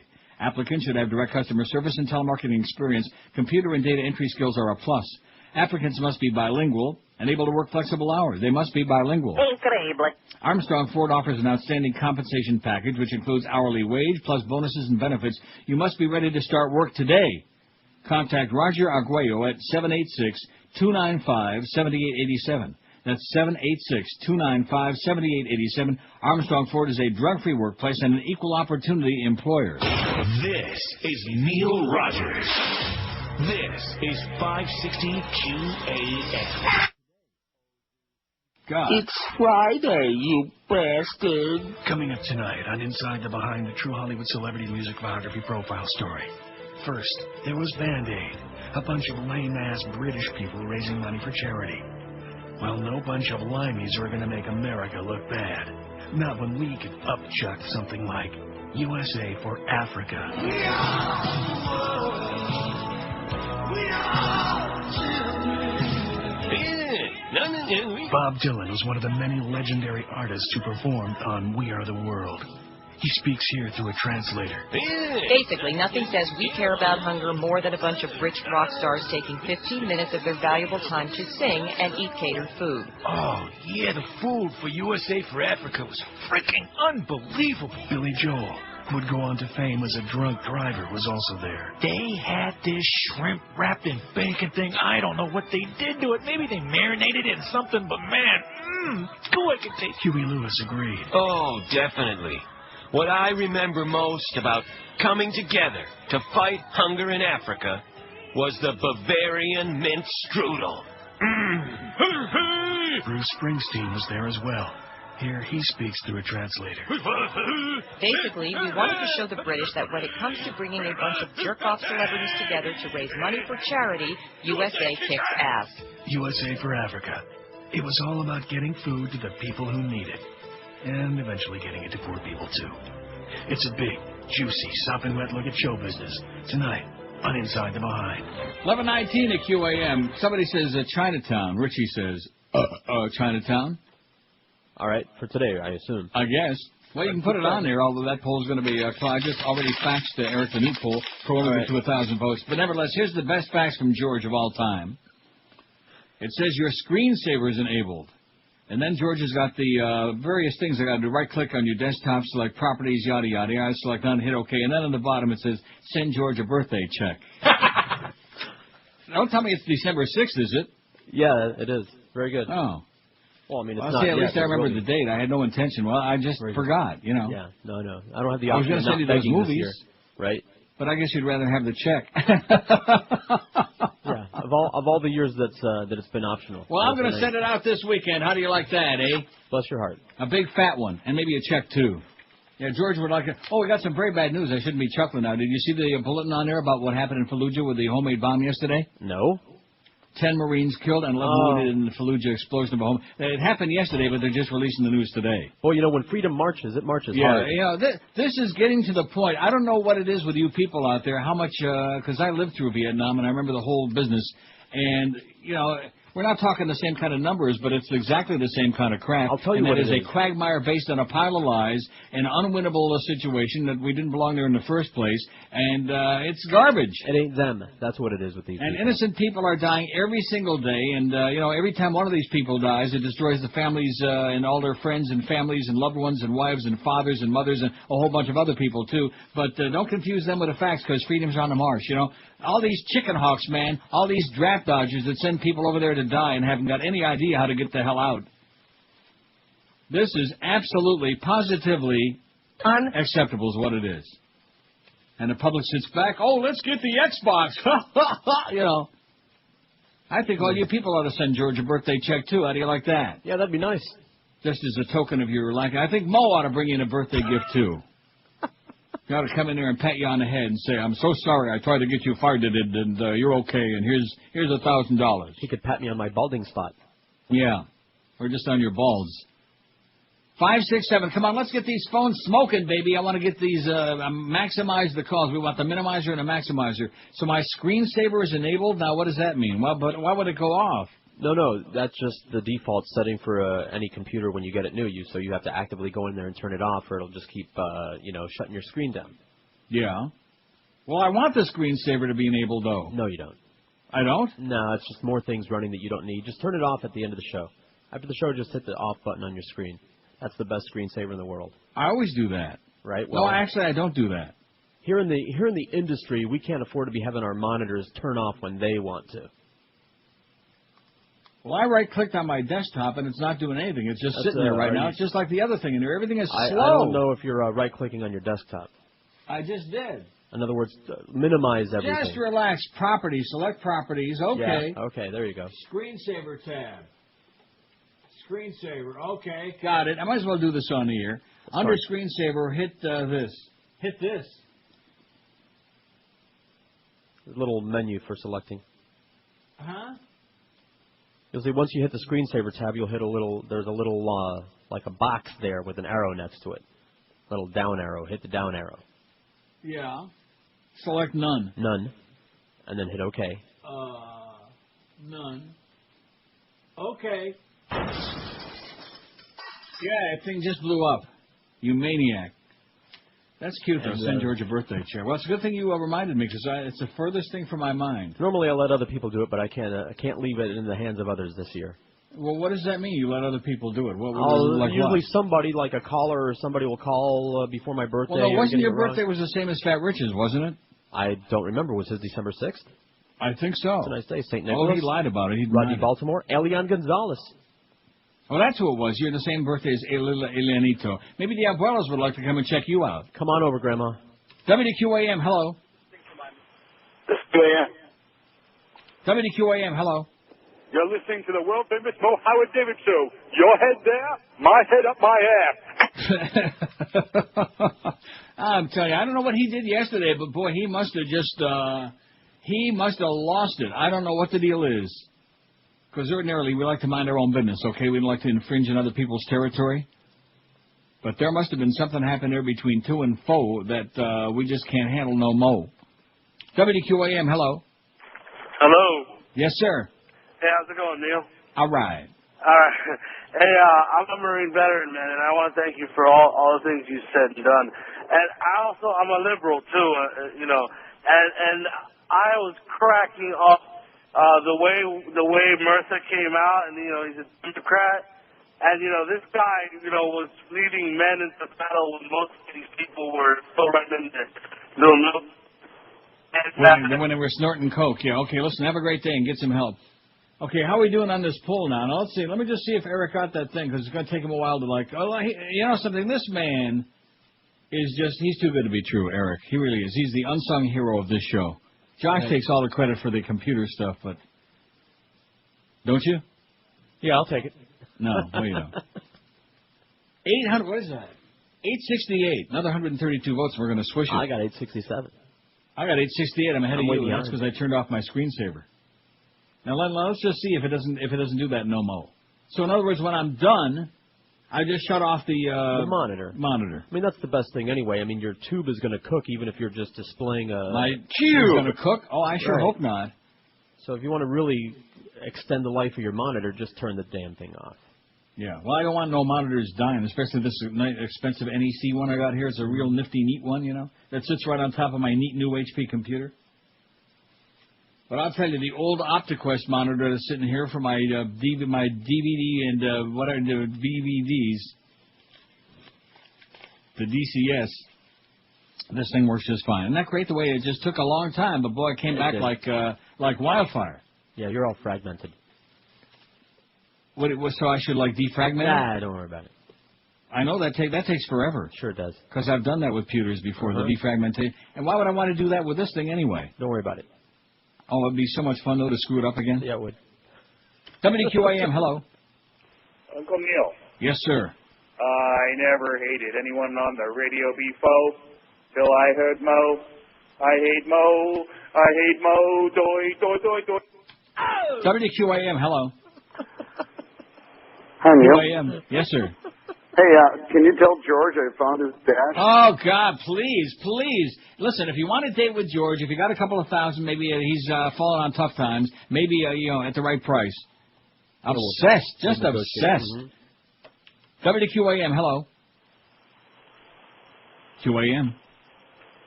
Fuck Rick Mandage. That was good, wasn't it? We all hit it. Yeah. Oh, yeah, real hard. Banged it. Clanged it. That's a good point to take the break, I think. Yeah. Anyway, how are we doing on the pool with the movies? We could put Chinatown on there, but if you want, but why even bother? Because we got 868. It just froze at that point. I think you not only froze up my screensaver, you froze up my numbers. That's how I do. 869. They're pouring in by the ones, which is probably good. We don't want to get to 1,000 too quickly because if we do that. 870 on the poll. And we get to 1,000, you're going to like plots when you see that the newest poll is. Because we've done it before. I'll plots right over. But I like it. I like that one. I like a little fast food now and then. This is Neil Rogers. This is 560 QAM.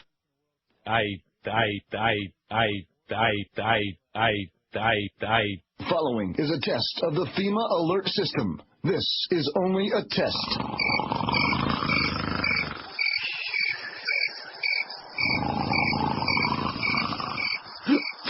Huh?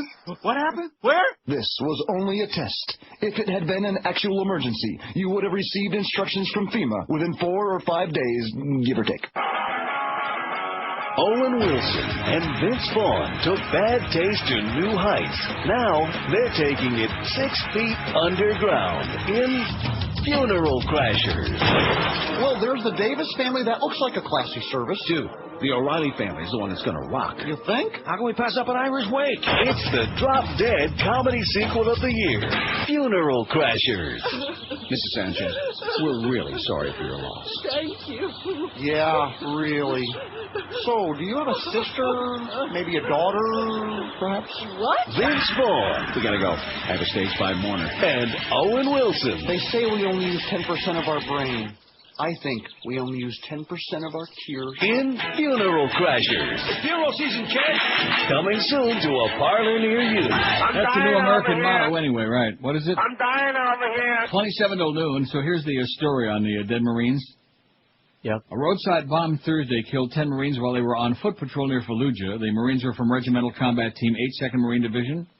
11 Marines were also wounded in the incident. 4 of them haven't returned to duty. The improvised explosive device, the IED, was fashioned from several large artillery shells, the Marine Corps said. This brings the total number of U.S. military deaths in Iraq to 2,123, but who's counting? 2123. And it just goes on, and just like Vietnam and the body bags, and of course, only this time we don't get to see it. And then the story was even on NBC News last night that I talked about yesterday, about the propaganda that we're spreading. We're paying the so-called journalists in Iraq, the newspapers, that were planting stories the Pentagon is to, lies. Some of them true, most of them not. And like I said, if we're doing it in this country, why the hell shouldn't we be doing it over there? That's right. Propaganda. No more news, just propaganda, BS lies. And the Democrats are bada-beep, bada-boop, bada-bop. They're like, we're trying to grow a pair. We're watering them every day like a chia pet and seeing if anything grows. 884 on that poll. We'll have that 1,000, I would say, like right around 12:30-ish, something like that. All right, that'll do. 5670560. We want to get a lot of your calls in today because I know there's a lot of strong feeling out there about the bad Panther crowds. 5670560 and pound, and about George's birthday coming up on Tuesday. Yeah. How old are you going to be on Tuesday? 41. Oh, ancient. Isn't it? Listen, Chronic John with his Shawshank in him. Go away. This poll is closed at it, okay? We're taking it off in a little while. Stop with the poll adding, okay? You're driving me nuts with your poll addictions. Stop with the baloney. That guy, seriously, the fax machine is just like the phone. There's a little bit of good. No, seriously, there's a little bit of good stuff, but I would say a large percent, much larger than that, is just chronics with no life. Over and over and over. Oh, please pay attention to me, please. Yeah, go away. Go back to the swamps up there in South Carolina, John, and get lost. Right. 1 out of 5, maybe. That's how many I pass along. Oh, it's on just a good day. Shocking. WQAM, hello. Hey, how's it going? Yes, sir.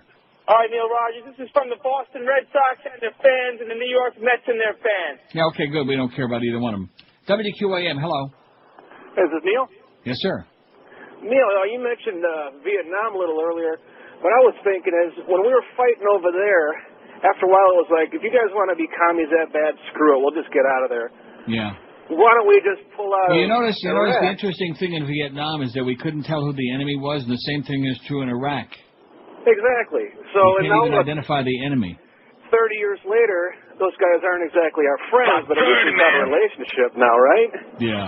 So, you know, they're I take taking it over out big now. neighborhoods in L.A. anyway, the Vietnamese. That's true. I've never tried Vietnamese cuisine. Have you? It just didn't sound too appetizing to me. I don't know the difference, to be very honest with you. I mean, Thai cuisine is like I prefer Chinese. I'll be very upfront. I like Chinese food better. Thai is okay. Likewise. It's a little on the spicy side. I'm not crazy about Thai. No. A lot of coconut, milk stuff, banana. I mean, not banana, but fried banana, peanut butter. Ooh, peanut butter and nana. Oh, Elvis would be so pleased to be back. Let's bring him back. Come on, Elvis. We know you're out there lurking somewhere. He likes his peanut butter and nana sandwiches. Yes, he does. But Vietnamese food and Korean food, I don't know what that is. I don't know what kind of little animals that could be, huh? Well, you can go to the Asian market. No, thanks. You go there. I have. WQAM, hello. Neil? Yes, sir. Hey, buddy. I just want to tell you, I'm down from Detroit. You're amazing. You're great. Yes, I am. I mean, Where do you live in Detroit, sir? I used to live in Southfield at 12 Mile and Telegraph, man. Oh, man, Warren, Michigan. Tell 12 Mall. Warren, Michigan, buddy. Warren, Michigan. How about Warren McElmurray, man? Hey, you're great. I mean, I tell all my friends. I mean, I know you don't gear towards the. I mean, any crowd. I guess you listen to you guys. But you're great. Yes, I am. Okay, thanks for the sucking around. He's from Detroit, and I'm great. How do you like that? I'd be big in Detroit with the 20 white folks that live there, and maybe a couple of the dark folks. 567. Detroit used to be a great city before some people decided to burn it down. In fact, I'm so inspired, I might just play that whole soundtrack today. You know what? God, I love that. I might watch it again this weekend, just before I send you out that small check. I watched it twice. Yeah, it's going to be a couple fewer zeros on a check this year. Times are tough. Aren't they now? No, it'll be the usual, very generous amount. I take care of everybody. I might even send Josh a check this weekend, but I don't know. I know you want to leave me. I refuse to let you go. You know, I saw my pile. I guess the maid decided to move some of my CDs, which I wish she'd keep her paws off all of my crap, especially in this room. Stay out of here, bitch. We're going to have you deported. My building, they got all these illegal alien maids. But anyway, I don't know what you're laughing about. It's true. But I saw those Ben Harper CDs that you sent me, and I thought to myself, I came in here like to flip the music on for you, the City Pulse, the audio. And before I went in the shower, and I was thinking to myself, Ben Harper is so good and his music is so bad. Yeah. What is wrong? He's got such great talent, and he maybe he's just got bad taste. It's some people can sing and some people can write and some people can do both, and he can't. Well, I don't know whether it's the writing is the problem. I wish he'd just sing all the Motown stuff, there you all go. of it. Or get somebody to write him some good songs. Yeah. And Joan Osborne, man, she belts out 80 pounds of sound.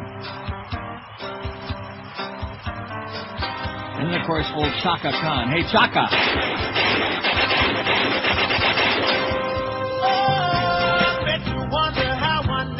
Hey, if you want to see a great movie over the weekend and you're bored to death, go out and rent or buy or steal Standing in the Shadows of Motown. If you're, you don't have to be all that old. If you just like Motown. I think Josh might like that movie. Don't you? No. No, you don't like Motown. I'm sorry. Too many black people in there. Yeah. You don't like Motown, really? I think it's just fine.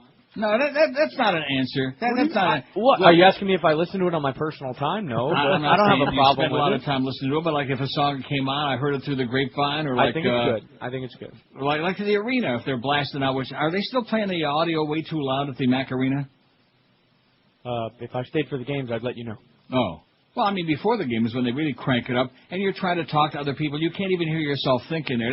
That's part of that whole fan-unfriendly atmosphere. And I've tried to tell them year after year, just like I had to tell them about the goal lights. You know, when they first built the place, they said when a goal is scored, they used to have like a little tiny red light, about the size of a Christmas red light, you know, behind the goals.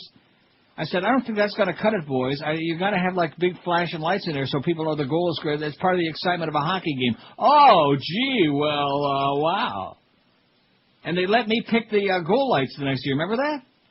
Right. Like I was the only one in the whole crowd that had ever seen a hockey game before. There's something really wrong in South Florida, okay? Let me say it again. Selling hockey to South Floridians is like selling halava in Ethiopia. It just ain't all that big. It's like selling cannolis at the North Pole. Oh, I do love that chocolate-covered cannoli from Doris. This is Neil Rogers.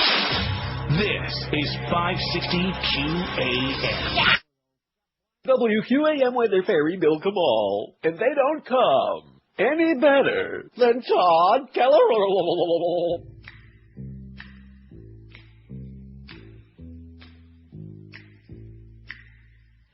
Bush took responsibility after Michael Brown resigned.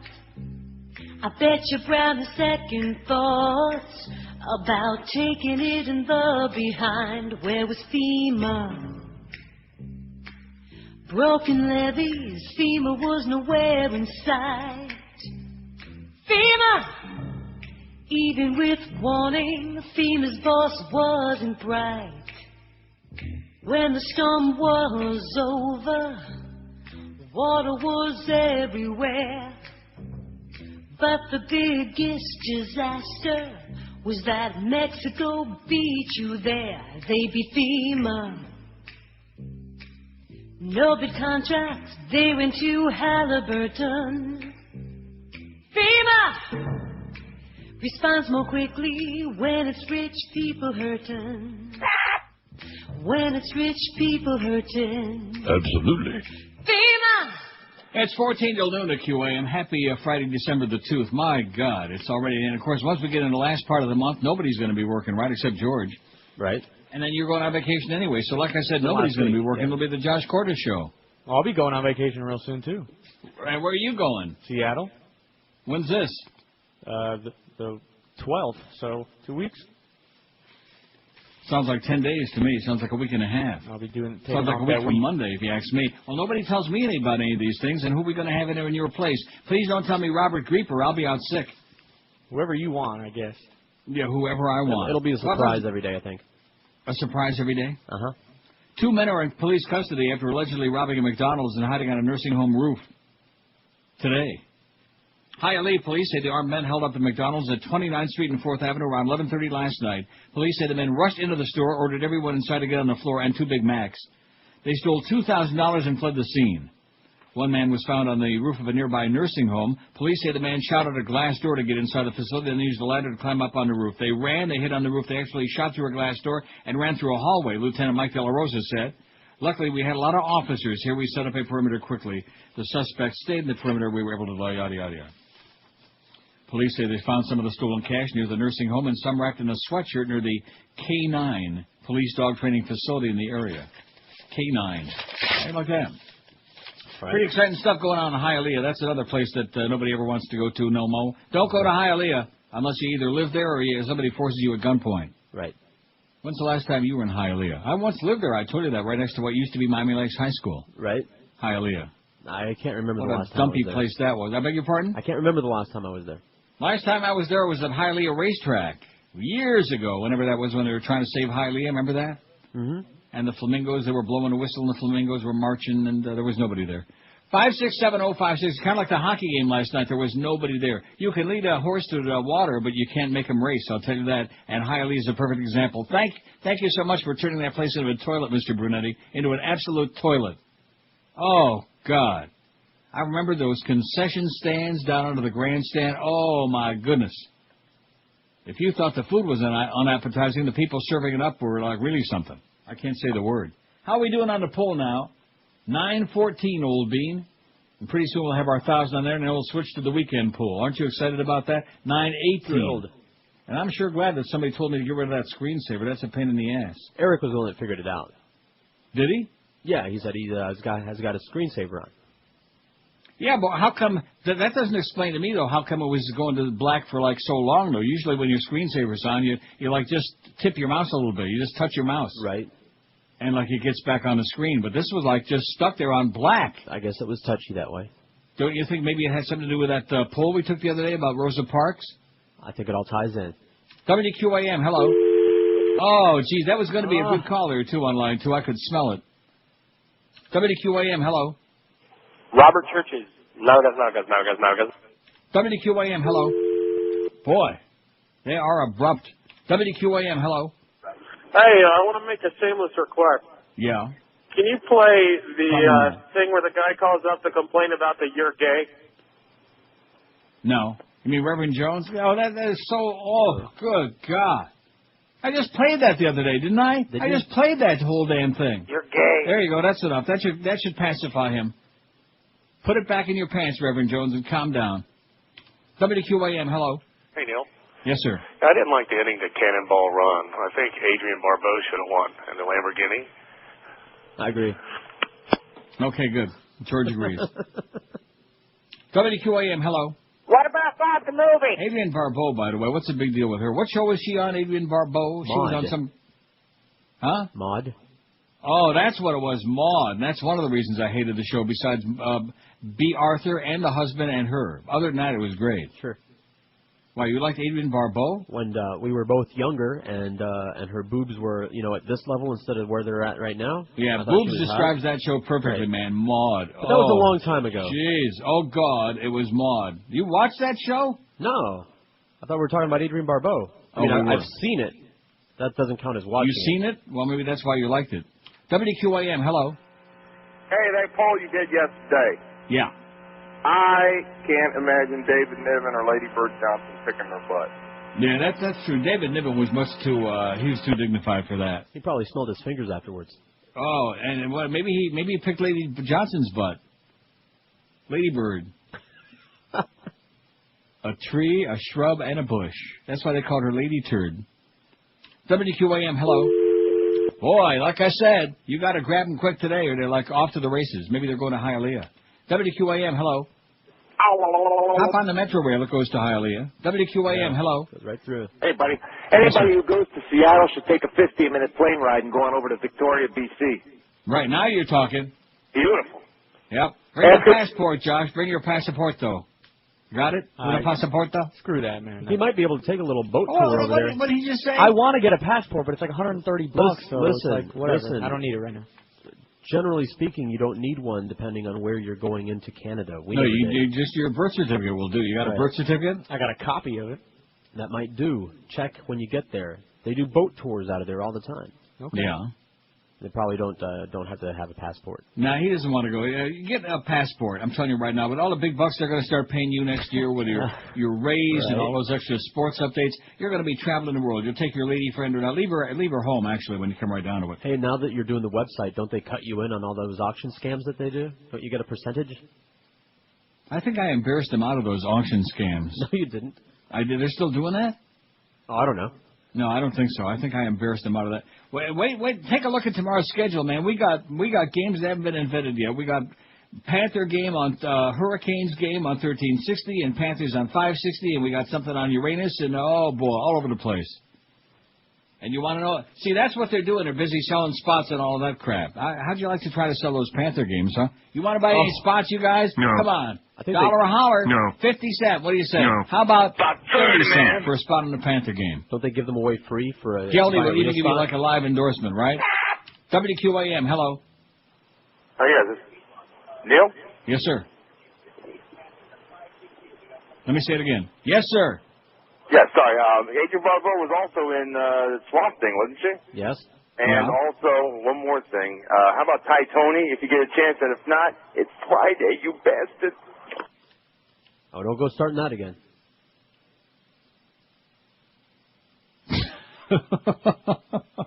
Yeah, that's what started us off on kind of the wrong foot this morning, okay?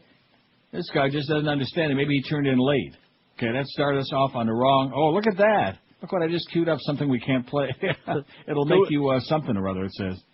No, we started out. It's Friday, you bastard. It's Friday, you bastard. It's Friday, you bastard. Yeah, I leaned something on my mouse again, and it queued up about 45,000 of those. So to get rid of it, I turned off and rebooted my DCS computer here, which generally takes about 5 minutes. And it took, an hour? They're boots. Oh, the excitement level when that thing finally went off the please wait and this nice colorful blue and green and red screen came on, and I thought to myself, oh, there is a God. Neil, God. Wow, that was emotional. Because you never know. When you're dealing with computers, you never know for sure exactly whether it's going to come back and be like it's supposed to and configure, or whether it's going to just croak on you. In fact, it could still be flashing please wait. WQAM, hello. Hey, Neil, how are you today? Pretty good, Pally. Long-time listener since 1979, actually. Oh, my gosh. And I actually got lucky with your dating and mating show back in the early 80s. Well, congratulations to you. Anyway, just wanted to say, last summer, one of your polls was, what was your favorite Elvis song? Mm-hmm. You did that last summer, and I just thought a good poll would be, since I'm a big Beatles fan, would be what's everybody's favorite Beatles song since they recorded. Been there and done that. I'm sure we did that, but we could do it again. I don't think you guys did the Beatles, but... Oh, yeah. Oh, okay. I bet you George's life on it. All right. Well, anyway, I thought it'd be a great poll since the Beatles are an interesting group and they did a lot of great songs, a lot of diversified music. Yeah, even the ones who are alive are moderately interesting. Okay, thanks, Pally. Okay, have a great day. What do you think? Beatles' favorite song? Paperback Rider, huh? I mean, I love the Beatles, but I don't... Someday when I'm in a Beatley kind of a mood. I'm not in a Beatley mood today. I'm not in that whole thing. Although Jesse McCartney, I wonder if he's kin to Paul McCartney. Is not. I already Googled it. I beg your pardon? You never know. I want to get rid of those pictures on those websites that you saw, because that's bad for my image, okay? It's not good. Not good. Those are... In fact, if he looked like that right now, I'd say, oh, boy. We accept you. We accept you. Only some kind of a fruitcake would... well, he looks like some kind of a fruitcake to me, but nevertheless, he's getting real pretty in his old age. 5670560, and the good part of it is there ain't nobody out there knows who that is, which is good. What's his name again? Joe Kabilowitz. Joe McCartney. WQAM, hello. Hey, Neil. Yes, sir. Do you have a blow-up doll of Moe? Yeah, I do. I have a blow-up doll. Blow this. Eric says we did that Beatles poll already. Yeah, I know we did. Thank you, Eric, for verifying. But did I just say to tell the guy we already done that? Been there, done that? You said that. Yeah. It was a while back. I mean, the one that was coming up very soon. How many votes we got on this thing here? We got 27. So what do you got? 926.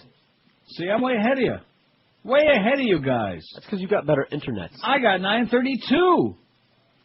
How about you? Just reloaded now, 932. So anyway, we'll be up to 1,000 pretty soon on this stupid... They hated this poll about the movie endings. I don't know why. Goes to show you, how do you account for taste? Sometimes we do a poll and I think, boy, this is really, oh, crap. And all of a sudden we get like 80 zillion people calling in and they go nuts. I think it's a very good point, because if you like movies, if you're into movies, the ending is the most important part, isn't it? Right. Yeah, like it's all about that, right. It's like sex. All the foreplay is fine, but the ending is the most important part. But I guess maybe these people maybe they enjoy a bad end. This is Neil Rogers. Welcome. This is 560 QAM. This is Moe Howard, and this portion of the Neil Rogers 12 to 1 hour is brought to you by the letter 12. 1, 2, 3, 4, 5, 6, 7, 8, 9, 10, 11, 12 slices of pizza. All for me. Welcome to the 70th annual Moe Howard Spelling Bee. I see all our knuckleheads are ready, so let's go. All right, Mr. Bush, your word is clandestine, like as in clandestine operation. I-R-A-N-C-O-N-T-R-A. Wrong, porcupine. Okay, Mr. Clinton, your word is monogamous. P-R-O-S-T-I-T C-H-A-U-T-E. Not even close. Okay, Senator Kennedy, your word is sobriety. Yes, who the hell picked these up anyway? C-H-I-V-A-S.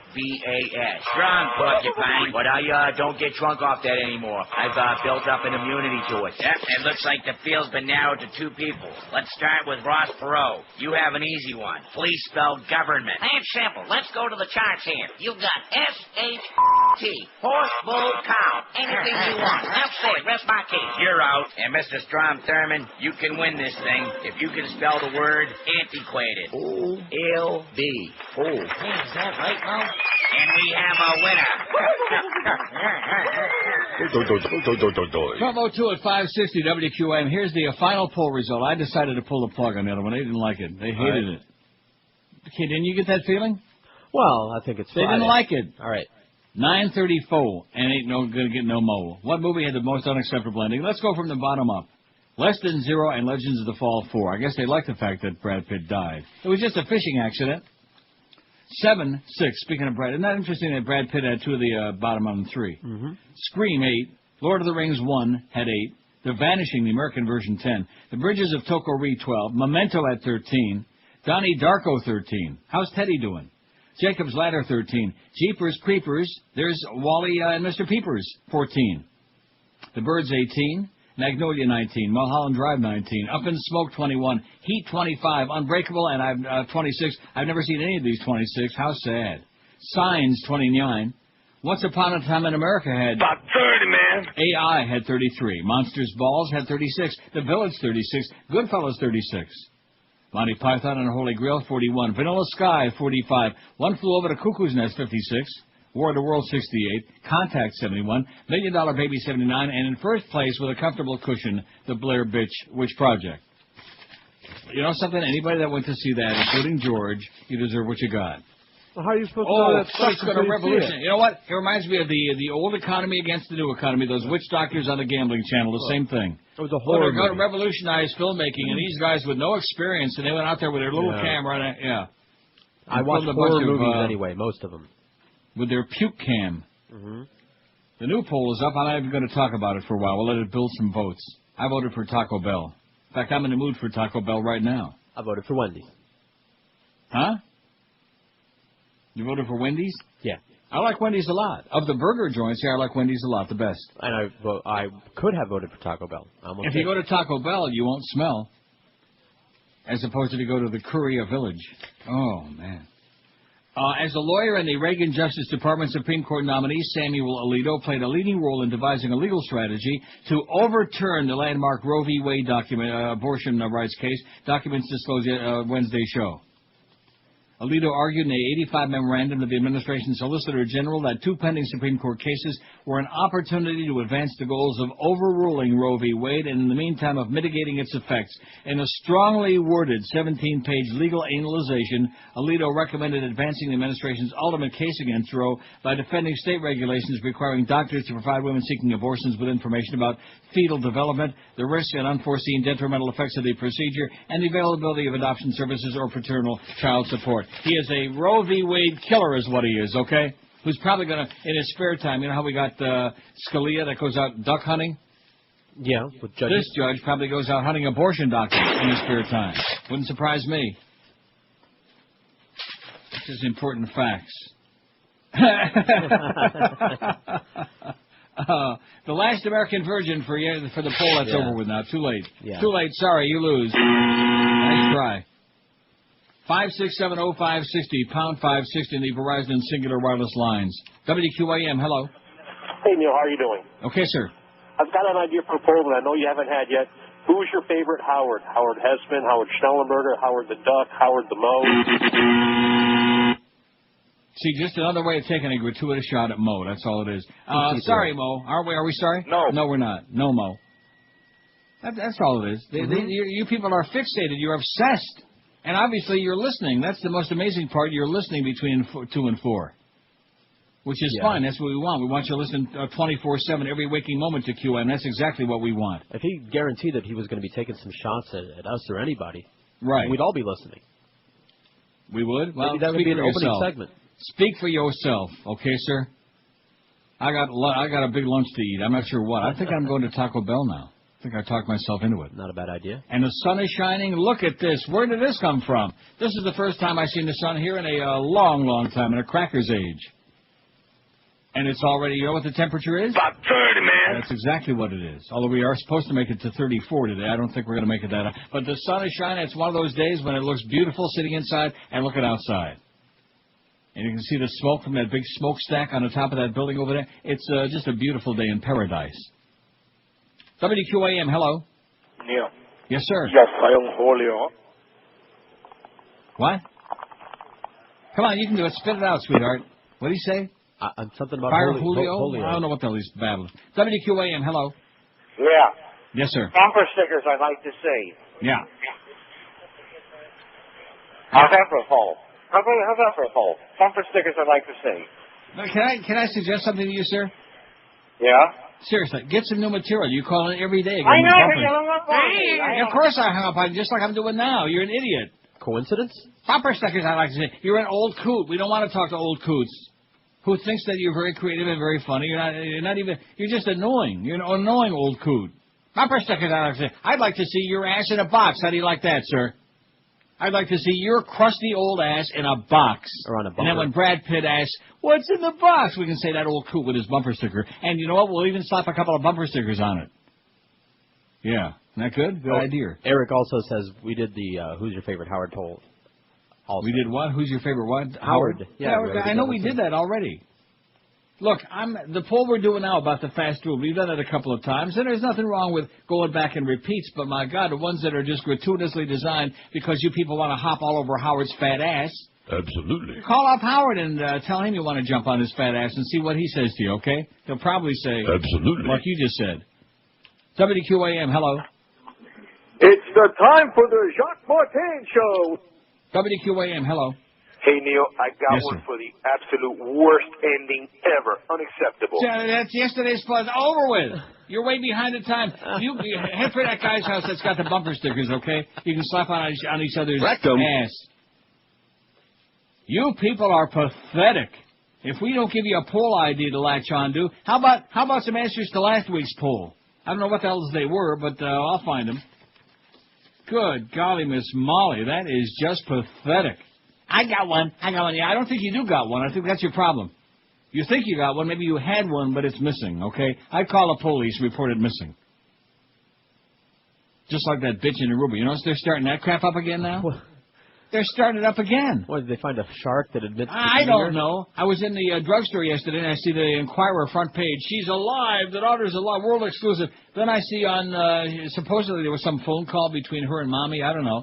And then last night, MSNBC, I'm channel surfing, and there's the mother on again with that Dan Abrams. He's just one step away from Rita Crosby with the Aruba chick and her tuba in Aruba. Anybody that goes to Aruba deserves to get kidnapped, raped, beaten, murdered, whatever. That's my comment, okay? If you go to Aruba... What about drugged? Huh? Can't you get drugged, too? Drugged, slugged, bugged, buggered, whatever you want. You're getting drugged. WQAM, hello. Robert Churches, no. WQAM, hello. Hello? QAM. Hello? Yes, sir. Neil, God. Yes. Two things I wanted to say. First of all, every time I think I can't hear a funny parody of a song, what's his name comes up with it? A new Boca Tamarack does it. He's amazing, yeah, that Boca Del Rey. That FEMA one you played before was just hysterical. Yeah. And then if I had gotten up early enough and put an entry on the poll, it would have been old. Okay, good.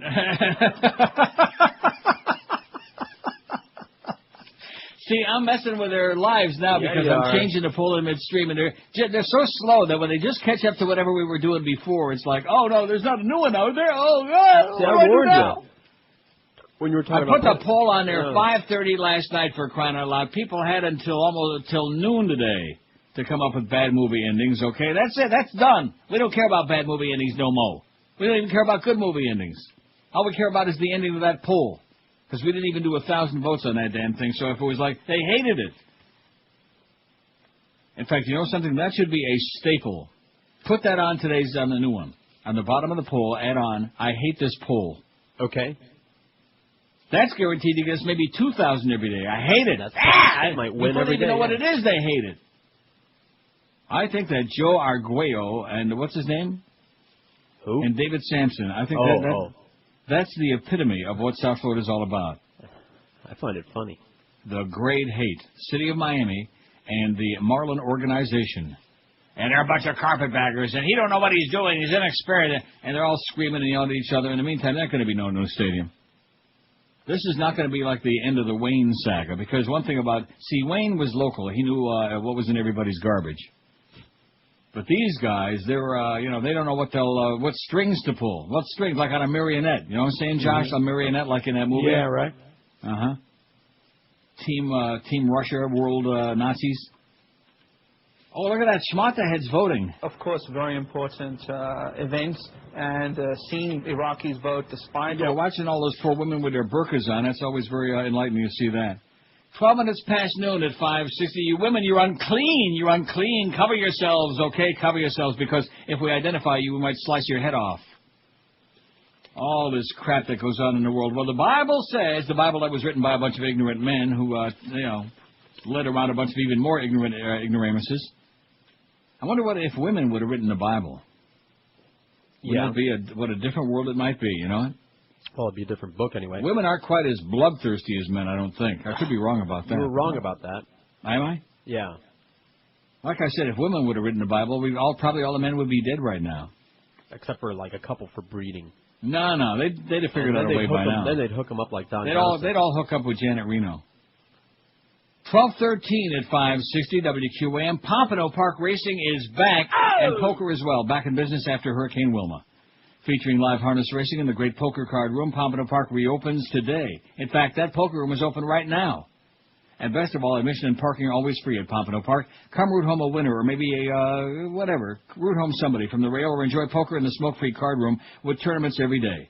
You'll also find simulcasting, harness, thoroughbred, highlight action every day, 7 days a week from tracks all across the nation, all across Canada too, eh? Live racing and poker scheduled every Wednesday, Friday, and Saturday. Post time 7:25 p.m. and the card room opens at noon. So all the action is back at Pompano Park, which we're thrilled to say, because Wilma gave it a really bad blow. Pompano Park, a block south of Atlantic Boulevard on Powerline Road. For more information or the current racing schedule, call 954-972-2000 or go online at pompanopark.com. Pompano Park, horsepower and poker you can bet on. Card room is open right now as I speak. Racing tonight, 7:25. Live racing, 7:25 tonight. This is Neil Rogers. This is 560 QAM. Friday, you bastard.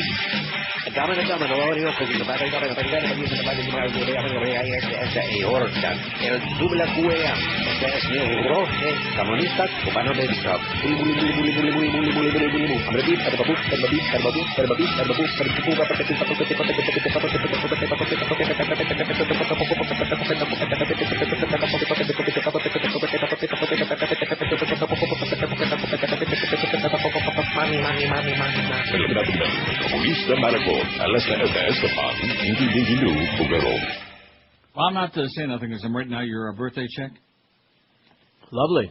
So you can either fill the gap there or I'll just stop writing. How's that? No, I got all kinds of stuff cooked up. As a matter of fact, 5, 6, 7, 8, 9, 10, 11, 12 slices of pizza. Okay, I'm done writing.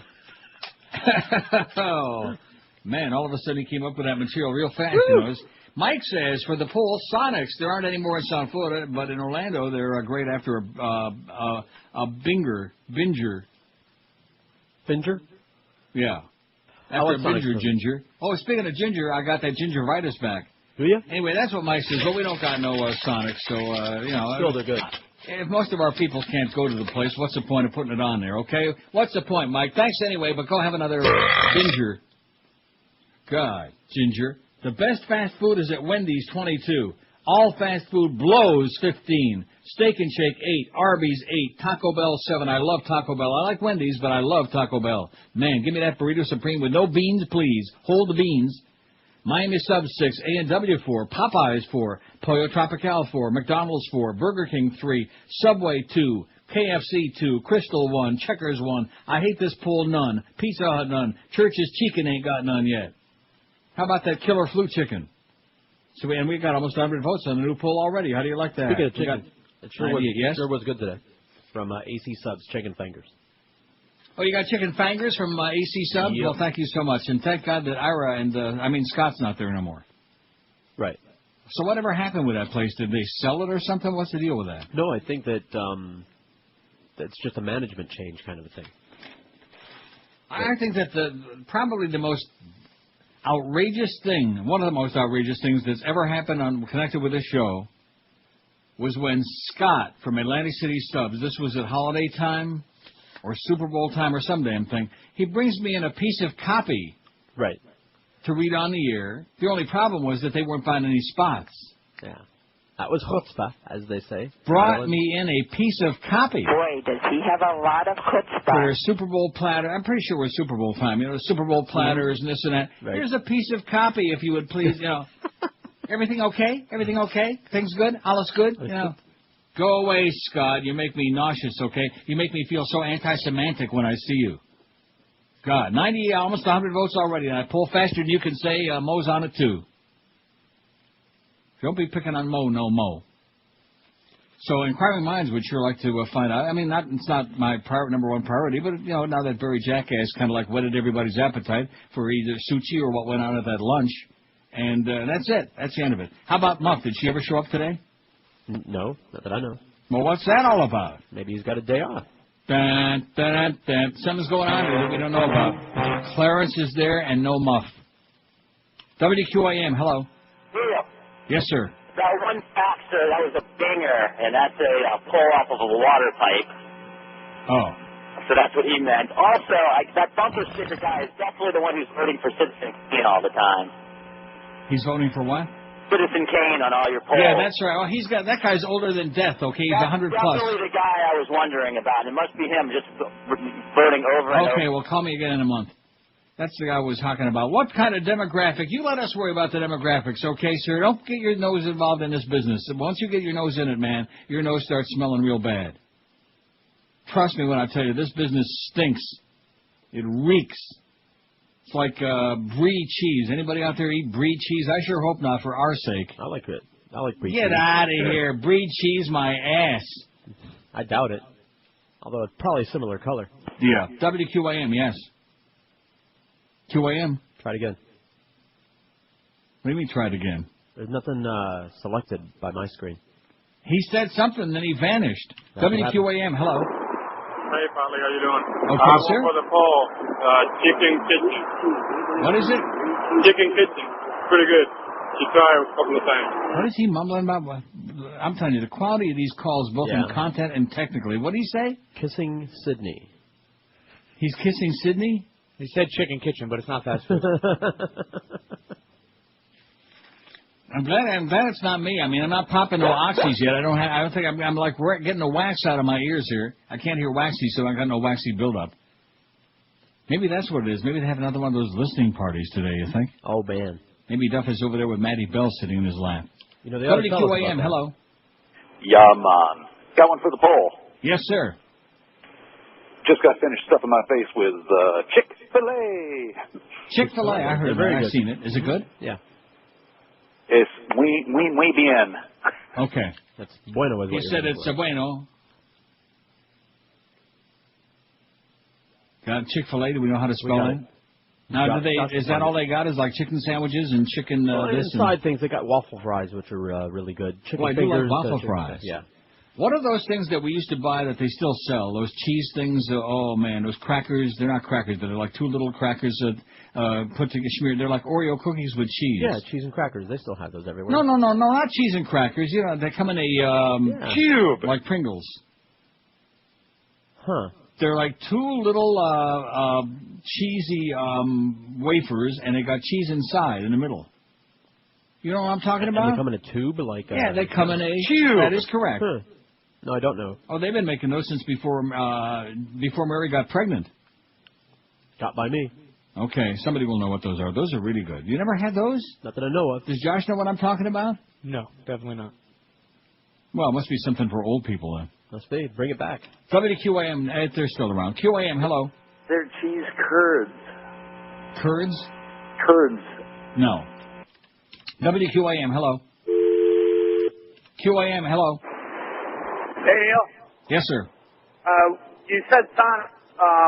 What about, like, Crystal Burgers? Do you have Crystals or White Castles on there? Crystal is on it. There ain't no White Castle in South Florida, sir. That's right. My family's from Michigan, and they get the same ads up there for Sonic, and everybody down here is the same way. Where's there a Sonic around here? The only one I've seen is on 70 and 27 out in Central Florida near Arcadia. Yeah, that's it. You got to go to Arcadia by the Nut House. I like that billboard they got. It says you got to be crazy to eat here. 5670560. You don't know what those cheese things now? That's going to drive me nuts. They're like two, like crack, but they're not crackers, but like two little wafers of, they're cheese colored, like orange. Okay. And they're very thin, and in the middle there's cheese. Sorry. And they come in a cube. Sounds good, though. They are good. They're really good. They're bad for you. They probably got all the trans fats and all kinds of cholesterol and man, but they're good. Sounds even better now. I'm going to go out into the supermarket today, and I'm going to go to Loblaws and see if I can find some. All right. WQAM, hello. Neil. Yes, sir. Here in America, if you get a kick of the pole, if you, the man pole. Man pole? Neil? Is he good or what, huh? Is he good? Brilliant. Good target. Yeah. I just wanted to let him finish one sentence See where he was going to go. Yeah. I know where he's going to go, believe me. Same place as George Bush. QAM, hello. Hello, QAM. Yes, sir. Cheese waffles. What Neil's looking. Is that what they're called? Cheese waffles. I think that's it. You know what I'm talking about then, right? You got it, man. Those are great. Those are great. You know, and they do come in a cube, right? No, they come in a bag as well. Oh, they do? Yeah, they're made by Wise. Wise. Okay, thanks a lot, pal. They're made by Will Wise. He used to be the PD at IOD. And he also was the PD at KISS for about 10 minutes till I got onto him. Kicked his cheese waffles. Now, don't tell me you've never had those. Never had those. Google it. Doing it now. They'll have a picture of it. It'll show like a waffle. See, the surface of the cookie, the cracker thing, is waffle. It's like a waffle thing. Both of them are like... Sounds great. Huh? By the way, I sent you a picture and a recipe of the classic lemon Charlotte Russe. So if I said it twice, it's because I'm a bird. You sent it to me on what? You emailed it? Yeah. Oh, well, I'm not going to mess with that. On Yahoo, no less? Yeah, whatever. Oh, God, what kind of a Yahoo uses Yahoo? I hate Yahoo. I can't I'll send it to your other email. No, don't. I'll look at it. I'll take a puke at it. But in the meantime, you got to Google cheese waffles. That's what I'm doing. And I guarantee you, once you look at them, you'll say, oh, yeah, I had those. I'll tell you another thing they used to make. Crisco. Huh? Made by Crisco. Crisco cheese waffles. I got the Wise ones. They're in a bag, though. Oh. Well, it doesn't make any difference what they are, and I don't know. I think the ones I had were Wise. I think Wise might be made in Rochester, no less. Well, I've never had them. Isn't the Wise has got like a little owl as their logo? Yeah, the one. Yeah. See, that's what did I tell you. I think if you Google Wise, you might get that, or you might get like hemorrhoids. So anyway, you're looking at it. You never had them? I have not. Never had them. I'm looking at them now. now. Although these are good. They're showing them in a bag. Well, they could be. What difference does it make? Are they showing what they look like outside of the bag? Well, they look like waffles. I'm not sure if this is what you were describing, though. I guarantee you. What else would I be describing? I don't know. A cheese wafer. No, they are like wafers. They're like two wafers, cheesy wafers that are like waffle thing on them. These waffle-like like wafer cheese in sandwiches contain a bright like orange cheese in between them. Right, exactly. That's it. All right. Man, I want some right now. They look good. Send me a big cube. 28 past noon at 560 WQM. Rich room-filling sound from your iPod. We're talking, of course, about the power of the Bose SoundDock digital music system. It brings the music on your iPod to life, even charges your iPod while it plays. Sound and Vision says you're bound to love what you hear. And that's because only proprietary Bose technology lets you get the most from the music on your iPod. The system is friendly with iPod, iPod Mini, iPod Nano, and iPod with video. Its sleek appearance stylishly blends with your iPod almost any room decor. It's easy to use, even comes with a remote that controls the SoundDock system and basic functions of your iPod from all the way across the room. Let the room-filling sound of the Bose SoundDock digital music system deliver a new iPod experience. Insert iPod, stick that baby in there, and hear what happens. Experience the SoundDock today at Apple, Best Buy, Circuit City, CompUSA, Sharper Image, Target, or Tweeters. This is Neil Rogers. This is 560 QAM. The Neil Rogers. Absolutely. What are they thinking about? Chartering a flight to the Isles of Langahan. It's the only strip joint QAM can book for promotion. Have you seen the pilot? Yes. He suspiciously resembles Tim Conway. I'll be right back, Harry. The laboratory's vacant. Any bitten in? If he does, we're in trouble. Why? Too much stress. The plane can't.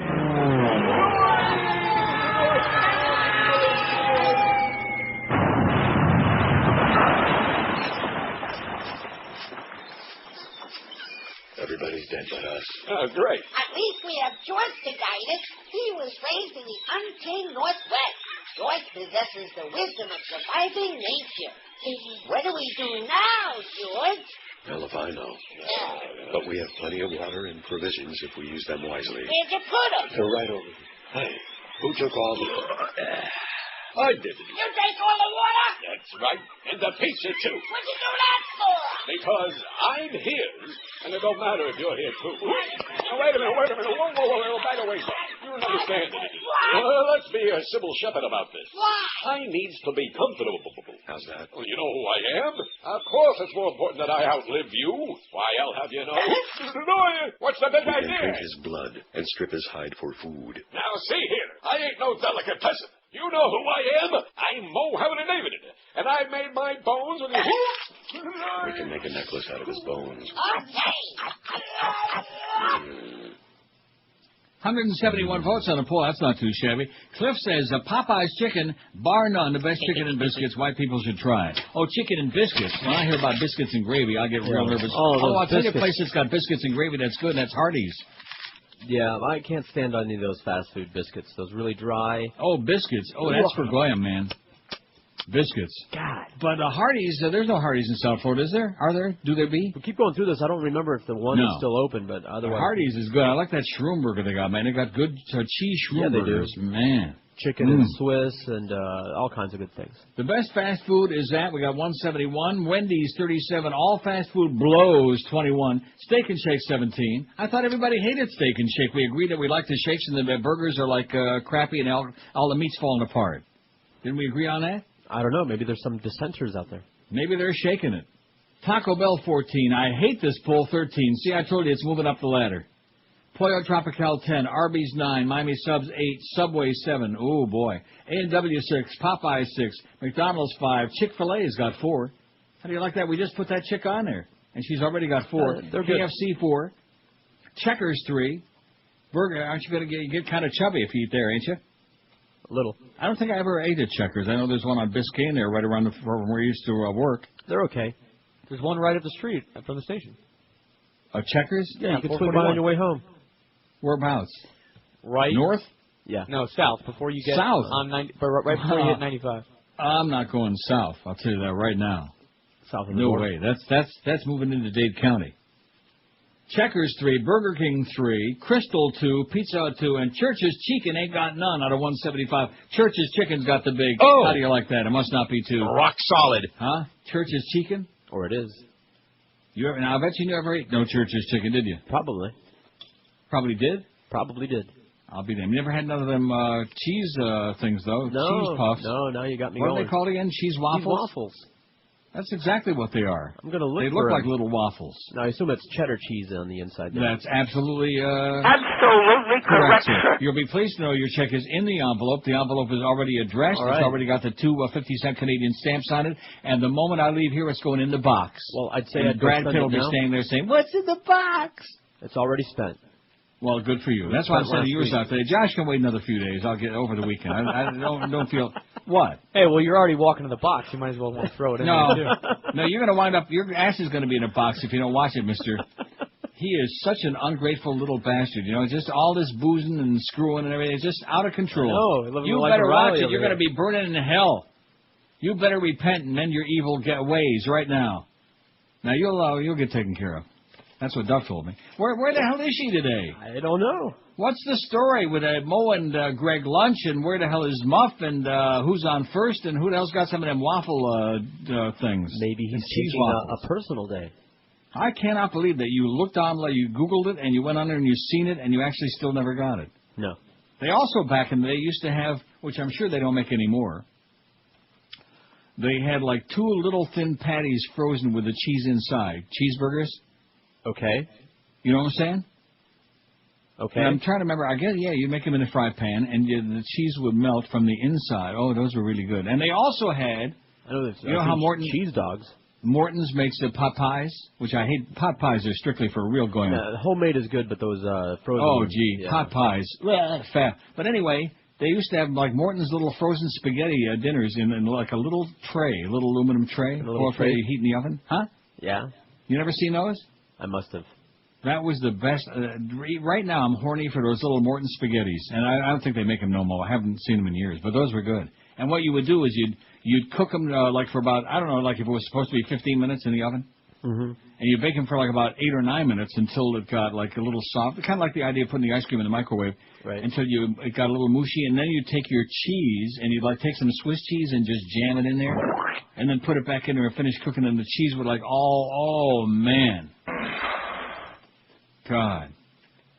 What is with this eating crap? I don't know. Well, see, if there was a God, we wouldn't get fat from eating. And then, of course, the response is, well, that's man. Man invented all these fattening. Yeah, right, your mama, okay? Get out of here. Wouldn't have all these diseases and all these damn gnats and viruses and crap. How could anybody possibly be so ignorant as to believe this? Oh, well, the good book says, the good book, with all those people murdering each other, and that's some good book. Even The Godfather ain't that violent. So last night, I told you I saw on the, what channel was it? It was on Court TV Canada. And they had an hour special on there, a documentary about the history of the Sicilian Mafia. Which, the good thing is it didn't get into the American Mafia at all. In fact, the only thing they said was that it was far bloodier than the American mobsters ever were. Yeah, well, and they showed all these bodies laying in the streets there and people running around. Achapicchia! All this other crap. The hell does that mean? What? Achapicchia. Achapicchia is like menage a la miseria, like, oh, crap, like, oy vey. Like that. That's exactly what I mean. Achapicchia. I thought it was a kind of island. I beg your pardon? I said I thought it was a kind of island.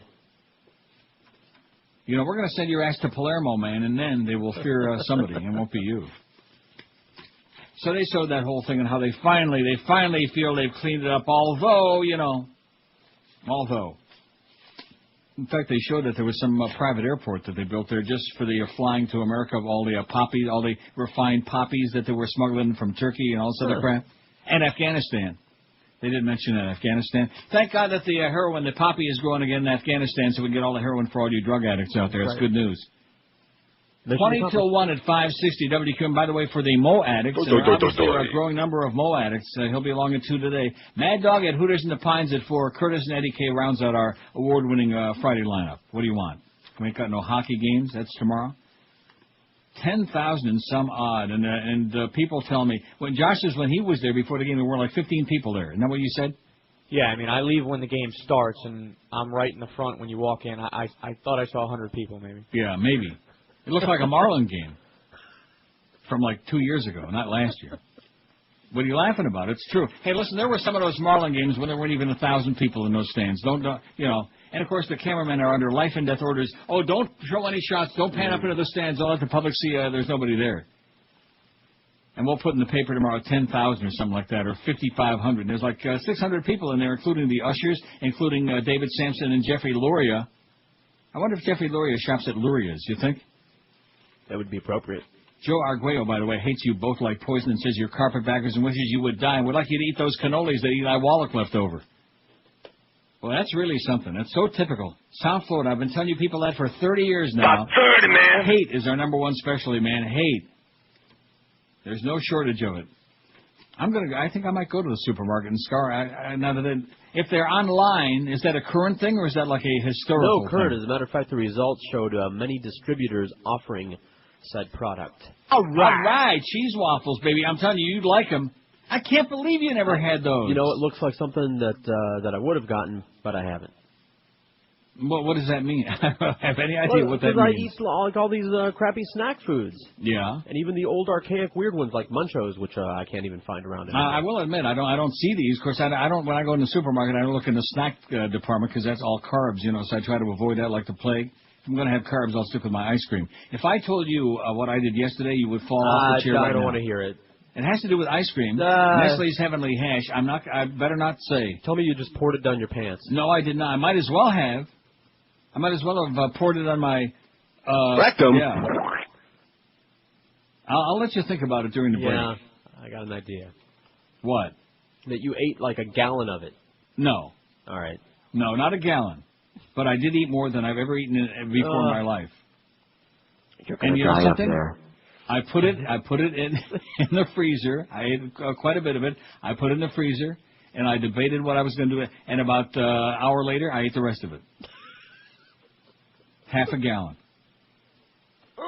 Nestle's Heavenly Hash. And you know something? Do I regret it? No. Is my blood sugar high today? No. Do I feel sick? No. I feel great in the Sunshine State, and I'm not even there. That's why I feel good. Hey, listen, when it comes to your feet, man, get yourself over to Brandy's Shoes for the most comfortable fit in your favorite style of shoes. Brandy's is the place to think about when it comes to putting some real good, slapping some good stuff on your tootsies. Brandy's carries a humongous selection of all the top brands like Rockport, half a gallon, Rockport, Florsheim, Echo, Mephisto, SAS, New Balance, all the others, and Brandy's professional shoe fitters will make sure you got a customized fit of your favorite comfort shoe every time. Just ask for Arnie. He'll take good care of you. The pros at Brandy's understand fit and comfort. They even specialize in wide widths as well for those of you with big, wide, fat ones. Brandy's is worth the trip from just about any place in town, so don't forget that award-winning combination for comfort, style, fit, value, and selection. Always think first of Brandy's Shoes, and you'll find Brandy's in the same great store they've been doing for years now. They're going strong at 1290 North Federal Highway in Pompano Beach.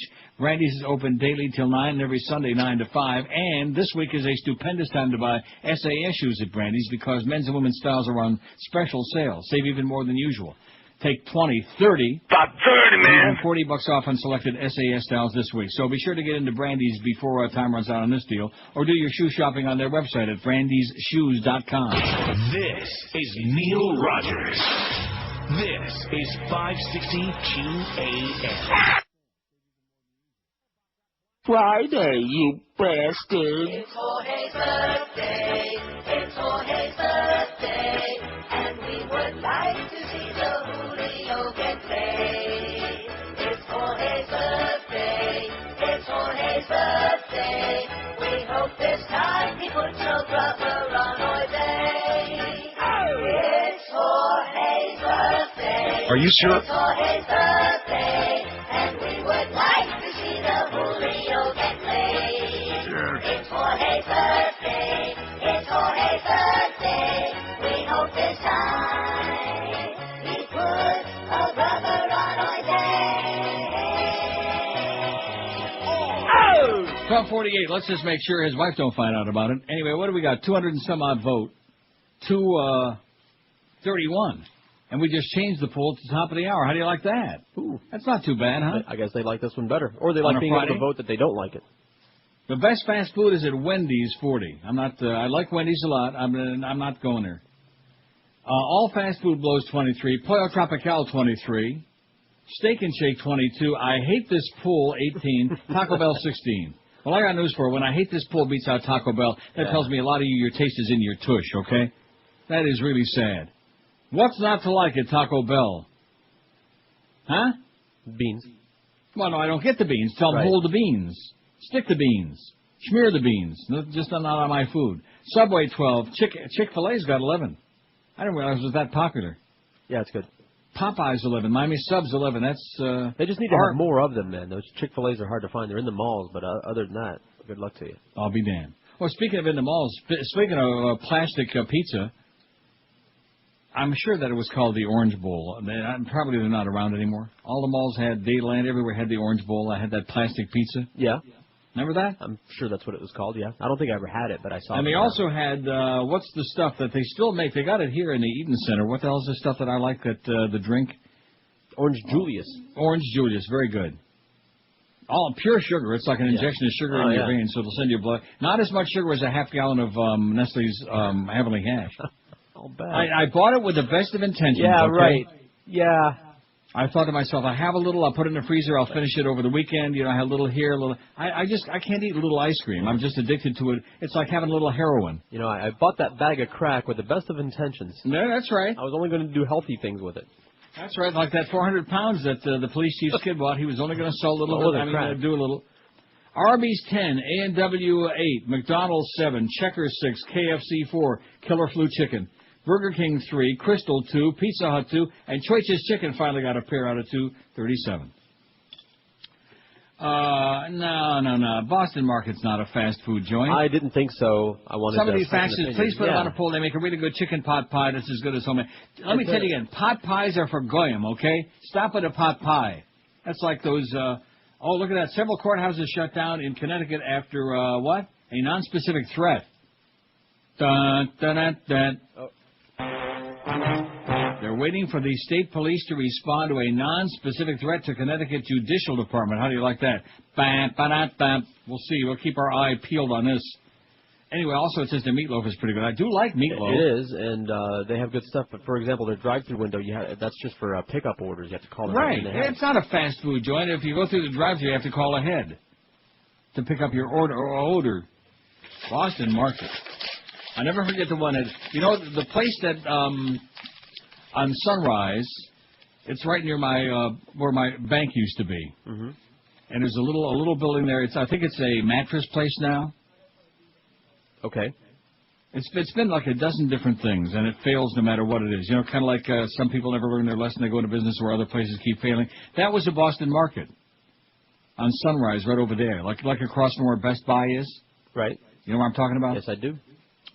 And I remember I had a little controversy with that guy, with the manager, because he got surly with me. I guess he knew who I was. And I made some comment on the air one day about the service in there being really crappy, which it was. And he made some, well, if you got any problem, please bring it to me first before you...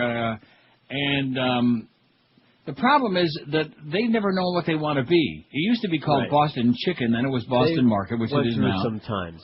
And they don't know what they want to be. And I remember everybody was touting it. It was going to be the hottest stock on the stock exchange. And it was and the food is okay, but they don't know what they want to be. Like, and they got all these sides, 18 different sides. They've leveled off now. They've got it together now. Yeah, they took them a while to kind of like figure out what the hell they wanted to be. Speaking of their sides, you know? because I'm not like big on macaroni and cheese. It's I am. Good. Well, I can't eat it, but boy, I sure love macaroni and cheese. Macaroni and cheese. I could eat a vat of their macaroni. You know and something? Cheese. You know where they have good macaroni and cheese in the dining room? In fact, Hank would verify this in the dining room at Calder. All right. I mean the dining room in the clubhouse. I mean the cafeteria. Okay. Oh, they got good macaroni and cheese. The food at Calder is very good. Oh. So next time you want to, in fact, when you get this check, take the money out there to the track. You have plenty, to plunge your guts out. I'll just put it all on one horse. Yeah, put it all on the longest shot on the board. And watch, and you can knock a 30-to-1 shot. About 30, man. Down to like 16-to-1. Down to 8-to-1. I'll look for some old guy that's dressed really shabbily and has. Yeah, look for Lester Greenshirt. He'll give you a good tip. Or maybe you can go up in the press box if you play your cards right with the humper. It lets you go up in the press box and watch him push Tom Jicka over the edge. Flight logs reveal hundreds of CIA flights to Europe. More than 300 CIA flights have landed at European airports, a British newspaper said, according to adding a new element to claims that Washington has been transporting terrorist suspects to secret prisons in Europe, says the Agence France Presse and The Guardian. The Guardian Daily said it's seen flight logs documenting the flights by 26 planes operated by the CIA. The information showed an unprecedented amount of travel by the agency, but didn't reveal which planes took part in the alleged prison transfers. The CIA has been accused in reports of using European countries for the transport, illegal detention, and torture of suspected Islamist terrorists in the wake of 9/11 attacks. Outrage over the reports amounted in Europe this week as EU Justice Commissioner Franco Frattini threatened sanctions on Monday for any member of the nation hosting CIA prison camps on their soil. Don't soil yourself, okay? That's what I wanted to tell that guy Woodbine a couple of days ago. Don't soil yourself. Oh, I think I'm too late. No, seriously, I know you find this amusing, but I don't understand how people can smell like that. It's just, how do you leave the house smelling like that? They're degenerate, deadbeat slime. You know, like Fredo told Michael, you don't come to Vegas and talk to a man like Moe Green like that. Remember that? Yeah. And the same thing. How do you walk outside smelling like that? Like death. Good golly, Miss Molly. You know, they say I don't want to get too graphic. People are still eating lunch, but they say at the moment of death that your body just relaxes and releases all. I don't want to, Well, remember in Monsters Ball, they had Puffy put on a diaper right there at the beginning? Oh, that's right. He did put on a nice diaper, Puffy. And he did too bad that part wasn't for real. I bet you Regis would have liked it. He'd watched that movie 50 times. Or maybe not 50, but... About 30, man. Puffy. I'm tempted to play that, you know. I just played it on Thanksgiving, but I'm just tempted to play that baby again. Because there are a lot of people out there, they wonder... About 30, man. What does that mean? About 30, man. About 30, man. Yeah, what do that mean? Anyway, Boston Market. I mean, enjoy it. I never had their meatloaf. I do like meatloaf a lot. Well, that's great. It's got like that herbal flavoring seasonings to it. It's very really? Good. Yeah. So I kind of get the feeling here you like Boston Market. I do like Boston Market. Because you can afford it, certainly. Yeah, for starters.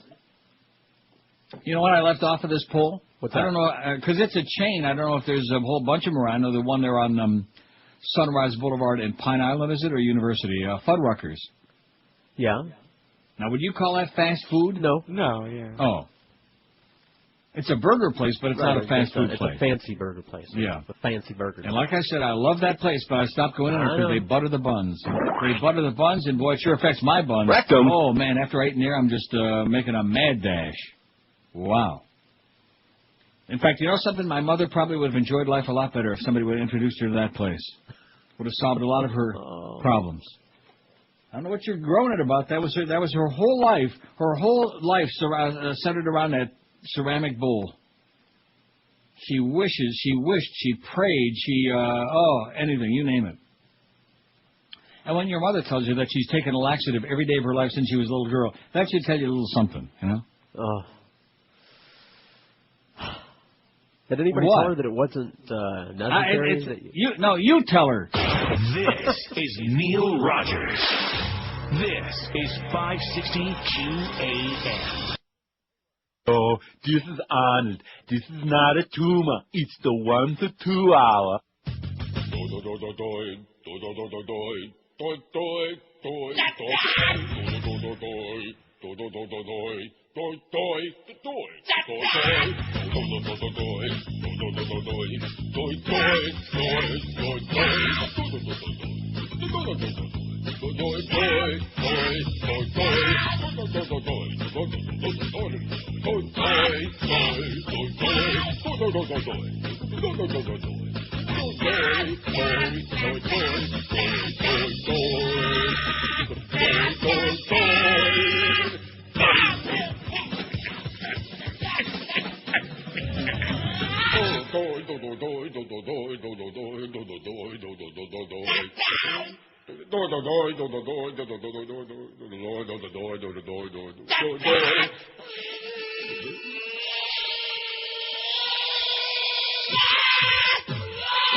At 560 WQAM.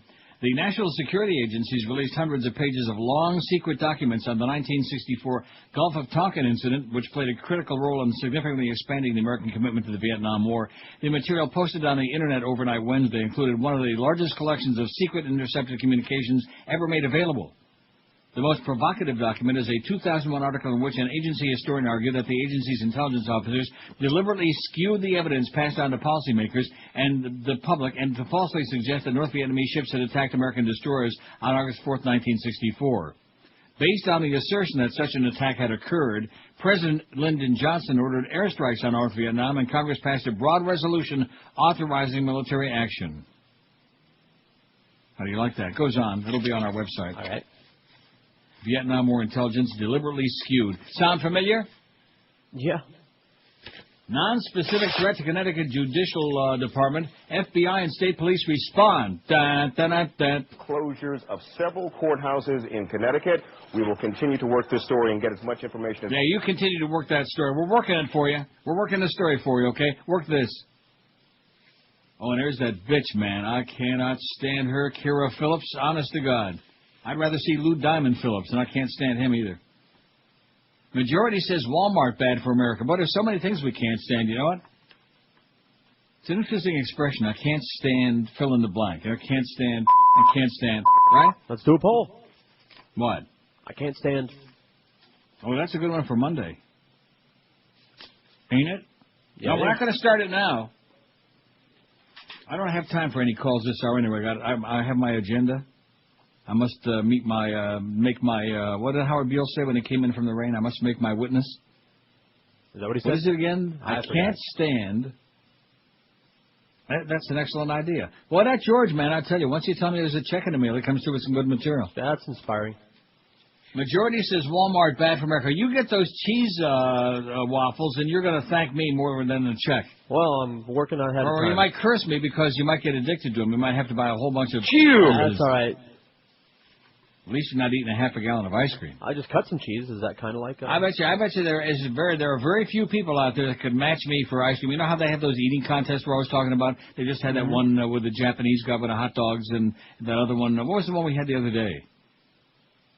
The turkey eating. Oh, yeah, that's right, the turkey eating contest, and that skinny little runt. She won whatever she did. Very few people can match me when it comes to ice cream, although it does have to be tempered in the microwave. It has to be nuked a little bit. And then you can almost eat it like soup, ice cream soup. Sure as hell better than those damn tomato soup cakes that Grace was making. That's why she got kicked off the show on Passions. Too many tomato soup cakes. By the way, has anybody ever seen, what the hell's the name of that? It'll come to me. Norma. Not Norma Kent, but Norma from Passions and Wayne Arnold together. Same person. Some 56% of U.S. consumers think Walmart Stores, Inc. is bad for America, according to a Zogby International poll released today by one of the retailer's most vocal critics. You see how much you got to be happy about now, mister? Just days before your birthday? A lot. The national poll commissioned by WakeUpWalmart.com, a non-funded group that's been pressuring Walmart to raise employee wages and benefits, surveyed 1,012 randomly chosen adults on their attitudes toward the world's biggest retailer. Respondents were asked to choose which of two statements most closely fit their personal opinions. The majority, or 56%, said, I believe that Walmart is bad for America. Just like George W. Bush is bad for America. Just like the war in Iraq is bad for America. Just like Dick Cheney is bad for America. Just like Jew Lieberman is. It may provide low prices, but these prices come with a high moral and economic cost for consumers. 39% agree that Walmart is good for America and provides low prices and saves consumers money every day. Walmart questioned the timing of the poll, which was conducted November 15 to 18, a week when many of the retailer's critics organized events to highlight their concerns about the company and screened a widely publicized documentary that cast Walmart in a negative and very honest light. The poll is another way for them, Wake Up Walmart, to reach out for something to try to validate their efforts because they have nothing else to hang their hat on, Walmart spokeswoman Sarah Clark said. Oh, yeah, you go, Sarah. Not. Walmart, the largest U.S. private sector employer, faces intense pressure at home from unions, environmental groups, and others who say the company pays poverty-level wages, offers poor health care benefits, and gobbles up green space with its massive big-box stores. At the same time, Walmart is defending a record-large class-action lawsuit that charges it with discriminating against women in pay and promotions. How do you like that? We hate you, Walmart. We hope that you die. Yeah! How do you like that? I like it a lot. We hate you even worse than the city manager hates the Marlin organization, those carpetbaggers. Plan to allow scissors on planes opposed. I just can't get over that. And the public sits back like, oh, that's a good idea. We don't have to have them go diddling through all our bags again. In fact, this movie last night, a very quick scene of it was in LAX, in the airport, the movie Cellular. I was telling you about. Right. And the guy, very cleverly, he threw a gun into the other guy's bag so they would stop him. And then it come to find out that the other guy was a cop. Flashed his LA badge. I'm LAPD. Leave me alone. He grabbed his gun. And it was a story about crooked cops. Don't we have journalists on the payroll? They might like a story like that. Now, it was okay. If it comes on, I mean, I wouldn't pay to watch it, but if it comes on, Cellular, it would be fun to watch. I'll check it out. I saw like a piece of it, but that's about with Kim Basinger and William H. Macy, and then this punk, whatever his name is. He's marginal, but it's pretty good. You will understand, though, if you see it, my complaint about the fact they can't make up their mind whether it wants to be a serious movie or a comedy. Now, they're like some of the Hitchcock movies had a little bit of comedy in them, but that's different. But not slapstick comedy with silly car chases. Not a serious car chase, but like a silly car chase. It just, I don't know, it didn't fit in, but it was okay. On a scale of 5, I give it like a 3.5. It's not too bad. In fact, it had 3 stars on the thing there on the crawl on my cable. 3 stars. That's the only reason I watched it. I haven't learned my lesson yet. I keep getting sucked in by the stars. A proposal to allow small scissors and tools back on airliners is drawing strident opposition from flight attendants, families of victims of 9/11, and several lawmakers. Transportation Security Administration Chief Kip Hawley was expected to outline the proposal today as part of a broader shift in airport security. The plan would allow airline passengers to carry scissors less than 4 inches long and wrenches and screwdrivers less than 7 inches long. So if you got a screwdriver with a real sharp end on it, that's only 6.5 inches long, it's A-OK. Yeah, just pop that baby out and stick it in your bag. Okay. Yeah. Isn't that ridiculous? Yep. In other words, what? A screwdriver that's like 7.5 inches long, how much more dangerous is that than a screwdriver that's like 6 inches long? And what do you need to be taking a screwdriver on your trip for anyway? Oh, adjust your seat. It's one thing to be drinking a screwdriver in first class, but to be taking one in your goods? Representatives Ed Markey of Mass and Joseph Crowley of New York said Thursday they intend to introduce a bill to preserve the current prohibition on sharp scissors, tools, and knives in airliner cabins. Thank God for them. You crazy people, the TSA. The Bush administration proposal is just asking the next Mohammed Atta to move from box cutters to scissors as the weapon that's used in the passenger cabins of planes, Markey said. Hawley has complained that airport screeners spend too much time confiscating small objects from innocent passengers. He wants them to focus instead on searching for what the TSA views as a more serious threat, improvised bombs, una bomba grande, or pequeña, whatever. Like the one that killed all those soldiers in Iraq yesterday. Just pathetic. Airlines generally support the plan, so does the pilots' largest union, the Airline Pilots Association. Bob Hesselbein, the union's National Security Committee chairman, said pilots think it's more important to focus on passengers' intent rather than what they're carrying. Then we ought to have a psychic at every screening spot in every airport, right? Right. What's your intent? What are you going to do with that screwdriver, huh? What are you going to do with that little switchblade? A Swiss Army knife in the briefcase of a frequent flyer we know very well is a tool, Hesselbein said. A ballpoint pen in the hands of a terrorist is a weapon. So I got a good idea. Why don't we just ban terrorists on planes? Wait, I was just thinking that same thing. Yeah. Good idea. That would solve the problem. Are you a Because terrorist? we know what they're thinking. Like Ron Popeil says, not $200 like you all were thinking. How does he know what they were thinking? You ever see that on the infomercial? He always does that. When he gives you the low price of his rotisserie oven. Not $350 like in the stores. Not $200 like most of you might probably thinking. It's a formula, man. He's got that thing down to a science. Peddling crap. TSA screeners this year alone have confiscated 12.6 million prohibited items, including 3 million sharp objects, according to the Homeland Security Department, and we know how they're right on top of it. They've also taken away 8.1 million lighters, the only item prohibited by law. You can take, now what do they say? You can take 16 packs of matches, but not the old-fashioned kind. What do they call the old-fashioned kind, the big matches? Wood matches? Head in the box, the wood matches. Isn't there a name for those? Like a blue dot? Blue tip? Blue Diamond. Okay. Speaking of Kira Phillips and the Lou Diamond Phillips, Blue Diamond. Isn't that it? Isn't that the brand name? Lou Diamond. I think over the weekend I'm going to go out and sell some Morton salt. Make me feel like a kid again. You ever have to do that in school, go out and sell Morton salt? No, that sounds strange. You ever had to go door to door and sell Morton salt? No, they made us sell candy. Yeah. But not salt. That's what they do now. That's strange to me. Well, what's better for you, candy or salt, huh? Well, see, this is another assault on the American youth. That's why all the kids are fat. Like poor, what's her name? Like Halle Berry's fat, chubby kid there in the movie. That was sad. He had a problem. Sad. He did.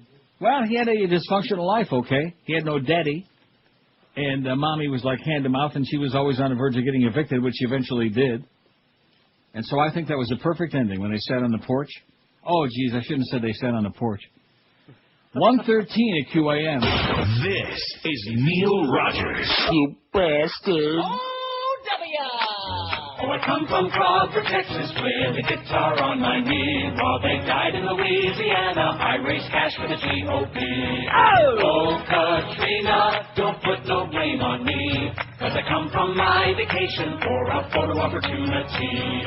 Swing your partner round and round. Now do a little swimming through New Orleans town. Swim to the left, to the right, here we go. Sling a little mud, now do-si-do. Oh, Katrina, why didn't those people flee? 'Cause it's worse in Louisiana than it is for an Iraqi.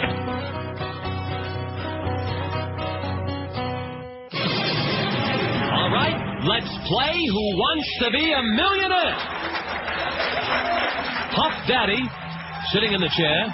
I'll call you Puffy. Yo, man, yo. Are you ready? Yeah. Here's your $100 question. Finish this nursery rhyme. All right. Hickory dickory blank. Is it A, dock, B, pier, C, marina, or D, inlet? Whoa, man. This is a $100 question right here? You're kidding me, right? This is $100. For $100. This ain't the $1 million question? Well, this is the first one. Man. It's only for $100. Is this a black thing? Would you like to use a lifeline? Yeah, all right. What do I got? Well, we have the Ask the Audience, the 50-50, and the Phone a Friend. Ask the Audience. Nah, too many white people in here. 50-50 ain't gonna help me. Oh, you know what? I'm gonna phone a friend. Gonna phone a friend on the $100 question, finishing the nursery rhyme. Yeah. All right, who are we gonna call, Puffy? Oh, my boy, Old Dirty Bastard. Old Dirty Bastard. Yeah, Dirty we call him. Our friends from AT&T will get Old Dirty on the line, and hopefully he can help you. Yo. Old Dirty. Yeah, man. Regis Philbin from Who Wants to Be a Millionaire. How are you? Aight. Got your friend here, Puff Daddy. Yo, Dirty, what's up? What's up? What's up? What's up? What's up? What's up? All right. What's up, Old Dirty, Puff Daddy's in a little bit of trouble here on the $100 question. Ain't the first time, man. First question, and the next voice you hear will be his. He'll come on the line. He'll ask you the question. He'll give you 4 possible choices. Are you set? Hey, man. Next voice you hear will be his, and 30 seconds begins now. What's up? Yo, Dirty, finish this off for me, all right? Hey, man. Hickory dickory blank. Is it A, dock, B, pier, C, merino, or D, inlet? Oh. Come on, man. I don't got much time. Man, I know this, man. I know it. I see it's pier. Pier, you sure? About 30, man. This is a lot of money, man. About 30. All right, man. Thank you very much. All right, man. Time's up. Old Dirty said pier. You still have 2 lifelines left. We are on the $100 question. You know what, Regis? Want to poll the audience? No, I'd like to add a lifeline. Actually, no. There's only 3 lifelines. You've used 1. You have 2 left. No. I get another lifeline. It's a brand new one to the game. And what is that, Puffy? It's called Shoot the Host. Puffy, you can ask the audience. I call it Shoot the Host. Puffy, use the 50-50. What's the answer? Puffy, it's Doc. It's A. It's Doc. My final answer's Doc. It's Doc. And it's a good one. You got $100. Run, you. Watch more. Run. Yeah, well, he took care of that Puffy all right in that movie. Especially, you're right. He had to put on them. June Allison was standing by, too.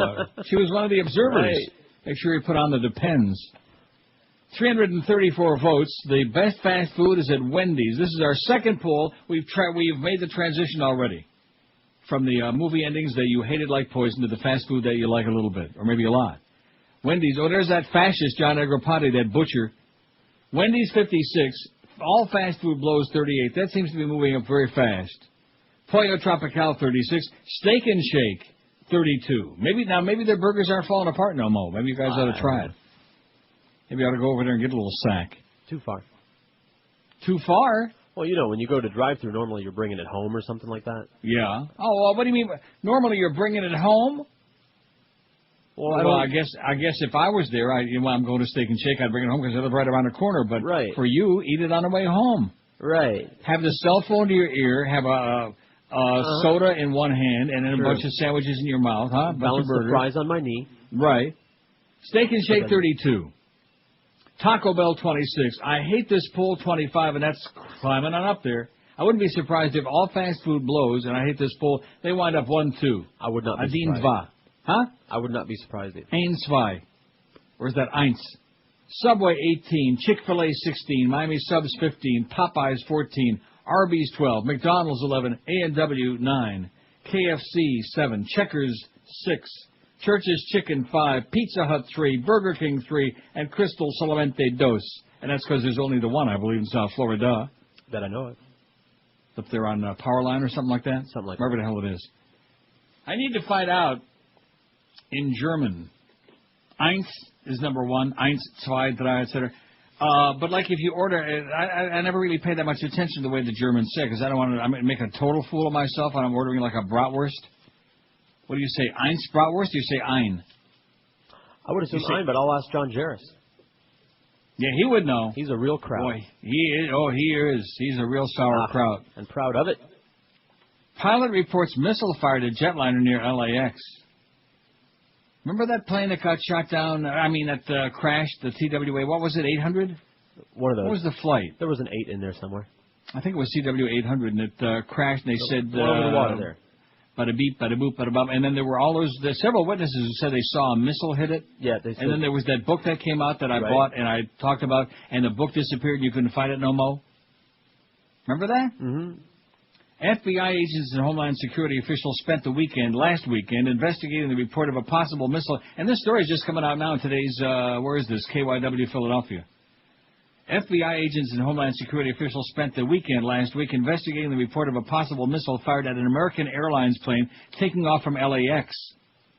Sources tell ABC News the pilot of American Airlines Flight 621 en route to Chicago radioed air traffic controllers after takeoff from LAX. He told them a missile had been fired at the aircraft and missed.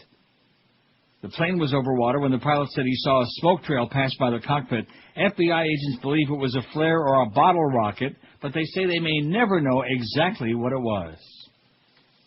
And, of course, this is the holiday traveling season. Josh is going to Seattle. I'm going across the pond. You're probably going to be flying home, looking for that check. Right. See what I'm saying? We don't want to get you nervous or anything like that, but that would really be something. I don't think they'd ever tell us the truth. No, of course not. Because that would put the kibosh on. I mean, the airline industry is already on its last leg, and they're all either in Chapter 11, 12, 13, 15, whatever. They're outsourced, as the Chinese say. They got issues. Look at this. Connecticut Attorney General's on there pontificating about this contretemps up there. And we're simply removing our attorneys from those courthouses. Exactly where are you located? Are you in New Haven? Which city are you in?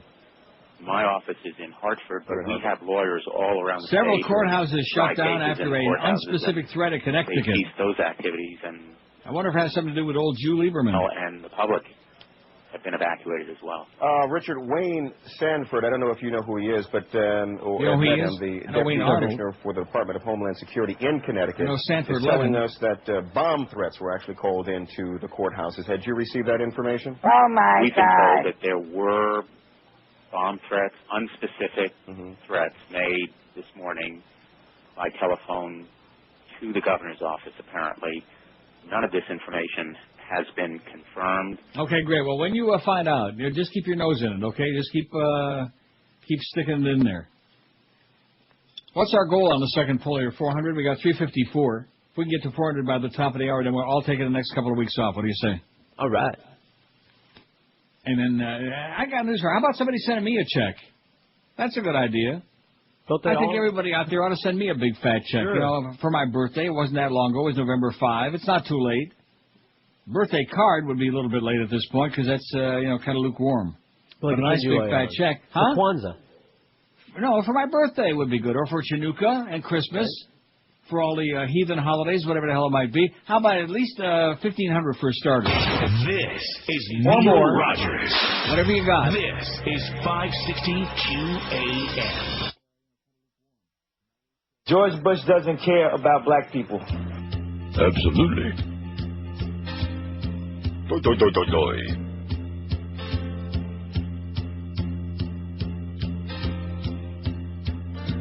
Making all the cash registers ring.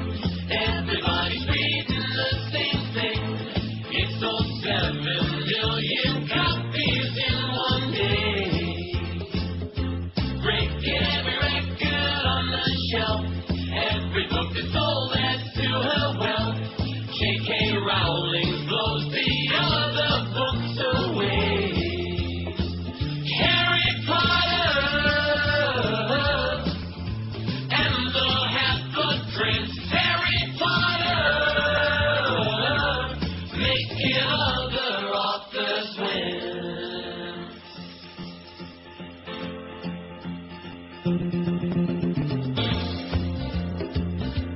Hermione and Ron Weasley beat Charlie and the Chocolate Factory.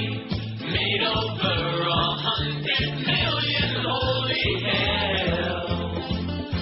Muggles from here to Germany, reading about the School of Wizardry. There's no doubt we're under J.K. Rowling's spell. Harry Potter and his magic tales. Harry Potter, he may just be Bible sales. Two things I can tell you about that punk that plays Harry Potter in the movies. He's extremely annoying, and he looks to me gay. Other than that, no argument. That whole Harry Potter thing just drives me up the wall. Liberty Very sad. It just goes to show you, you can sell all the crap. In fact, the crappier it is, the easier the sell it is. Look at us.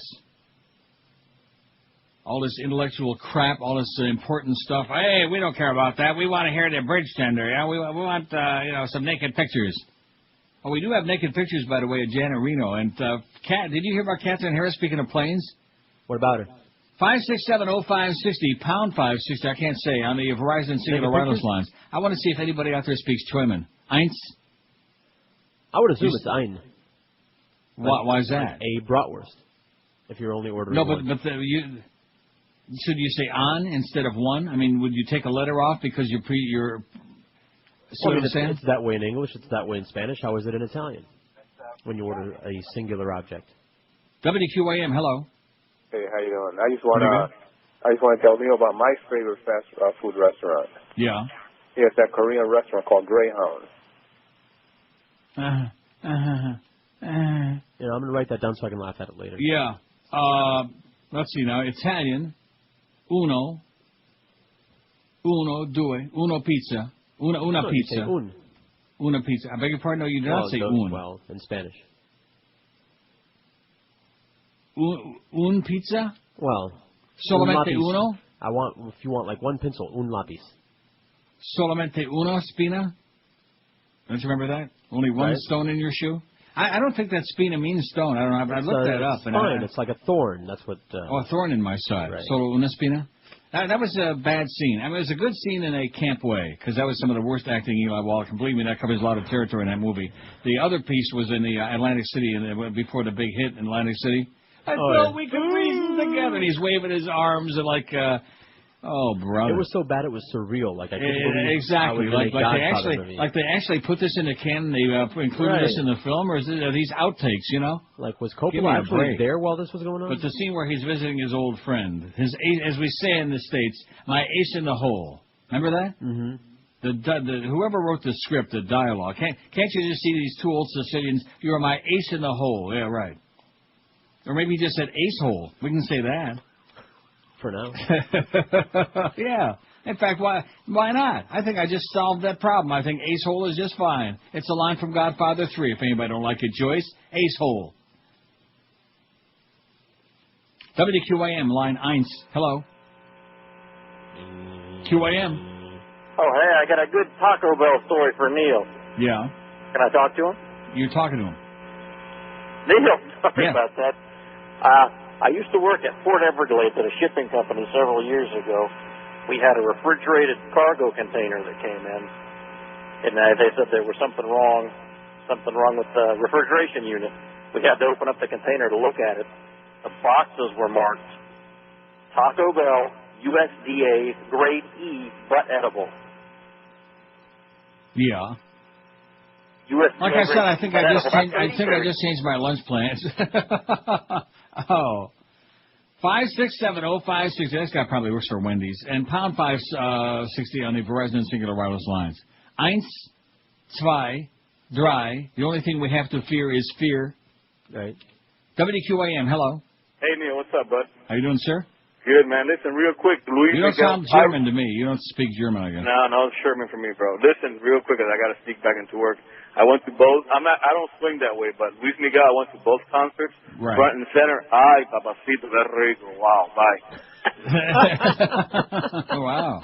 He doesn't swing that way. Yeah, Yeah, who are right. you kidding, sweetheart? That's what Louise told, what's her name, too? Mariah. She's really scary. Isn't it amazing some of these broads just don't get the message? I mean, even we know about Luis, okay, and his predilections. But not Mariah. She was, well, you said. Oh, speaking of that, South Africa to have gay weddings. Oh! South Africa's highest court has ruled in favor of same-sex marriages, which are banned under current legislation. The Constitutional Court ordered that Parliament amend marriage to allow gay weddings within a year in South Africa, all you Afrikaners. The Constitution allows discrimination against gays and lesbians, but social attitudes remain more conservative. The court ordered that the definition of marriage be changed from a union between a man and a woman to a union between two persons. Last year, the Supreme Court of Appeals had ruled in a case brought by a lesbian couple that the current law discriminated against homosexuals. But the Home Affairs Department went to the Constitutional Court arguing that only Parliament could change the law. The common law, yada, yada, yada, goes on. After the Supreme Court of Appeal ruled last November that Marie Forey and Cecilia something or other should be allowed to wed, they later found they were unable to register for a church wedding at the Department of Home Affairs. But now they change. Gay weddings come up in South Africa. So while so that's the choice. You can either come up here to Toronto, or you can go up the road to Kingston in Ontario. It's good. You can be a good Kingston boy. Don Cherry will talk about you on Coach's Corner. So tired of him. God, am I tired of him. That stale old act. Tragic. How are we doing on that 400 votes on the poll? Let's see. 387. I mean, this is not even a contest. It's a good thing I picked 400. You know what? See, I know how to pick my numbers. And your nose. And my nose. And I don't believe you. I listened to both of you yesterday. I still don't believe you. All right, whatever. I got a great story about a bird-like animal with dinosaur feet. Did you see this? No. About the Archaeopteryx? I was just telling you about Archaeopteryx the other day. Well, I got a story about it, and that's why I'm going to do the break. And when we come back, I'll tell you all about it. The skeleton of Archaeopteryx lacks a reversed toe, a trait found in current birds. Right. So all you ignorant design people out there, all you God Squad folks, guess what? You're full of crap. Everybody knows it. And quit trying to come in through the back door. They got a name for that. Gay. Is what they say. This is Neil Rogers. Welcome. This is 560 QAM. Swallow blows, and so do the bill. Oh! Sean P. Diddy Combs says we've had the employee uniforms at the world's most popular fast food franchise. But that's not all he's changed. Come see what we mean at McDiddy's. I'll have a Notorious B.I.G. Mac and an iced tea with an ice cube. What size iced tea? The little kid or the Fat Joe? Fat Joe, please. I did drive by in the second window. McDiddy's is all that and a bag of chips. Well, we don't sell no chips, but we do have French fries on our value menu for only 50 cents. Yo, much love for choosing McDiddy's. Here's your order. Can I get a yeah? Yeah. Now, can I get a hell yeah? Hell yeah! No matter what you want to order up off our grill, there's a McDiddy's conveniently located in your neck of the hood. Yeah, all right. 143. You got to. I'm working on that. All right. You working on it? Yeah, all the time. Okay, we got over 400 votes. We can relax on that stupid-ass pool. 405, and we got like 17 minutes to go. So, like, no problem. I do like that I can't stand. But you know what's going to win that, don't you? Oh, yeah. You know who? Mm-hmm. Your president. Not mine, your president. Thank you. A new analyzation of Archaeopteryx, the earliest known bird-like animal, shows it had feet like dinosaurs, a finding that supports the belief that The birds frequenting backyard feeders today are descendants of mighty ancient carnivores. While not all scientists agree, many consider Archaeopteryx the first bird since it had wings and was the first fossil found with feathers.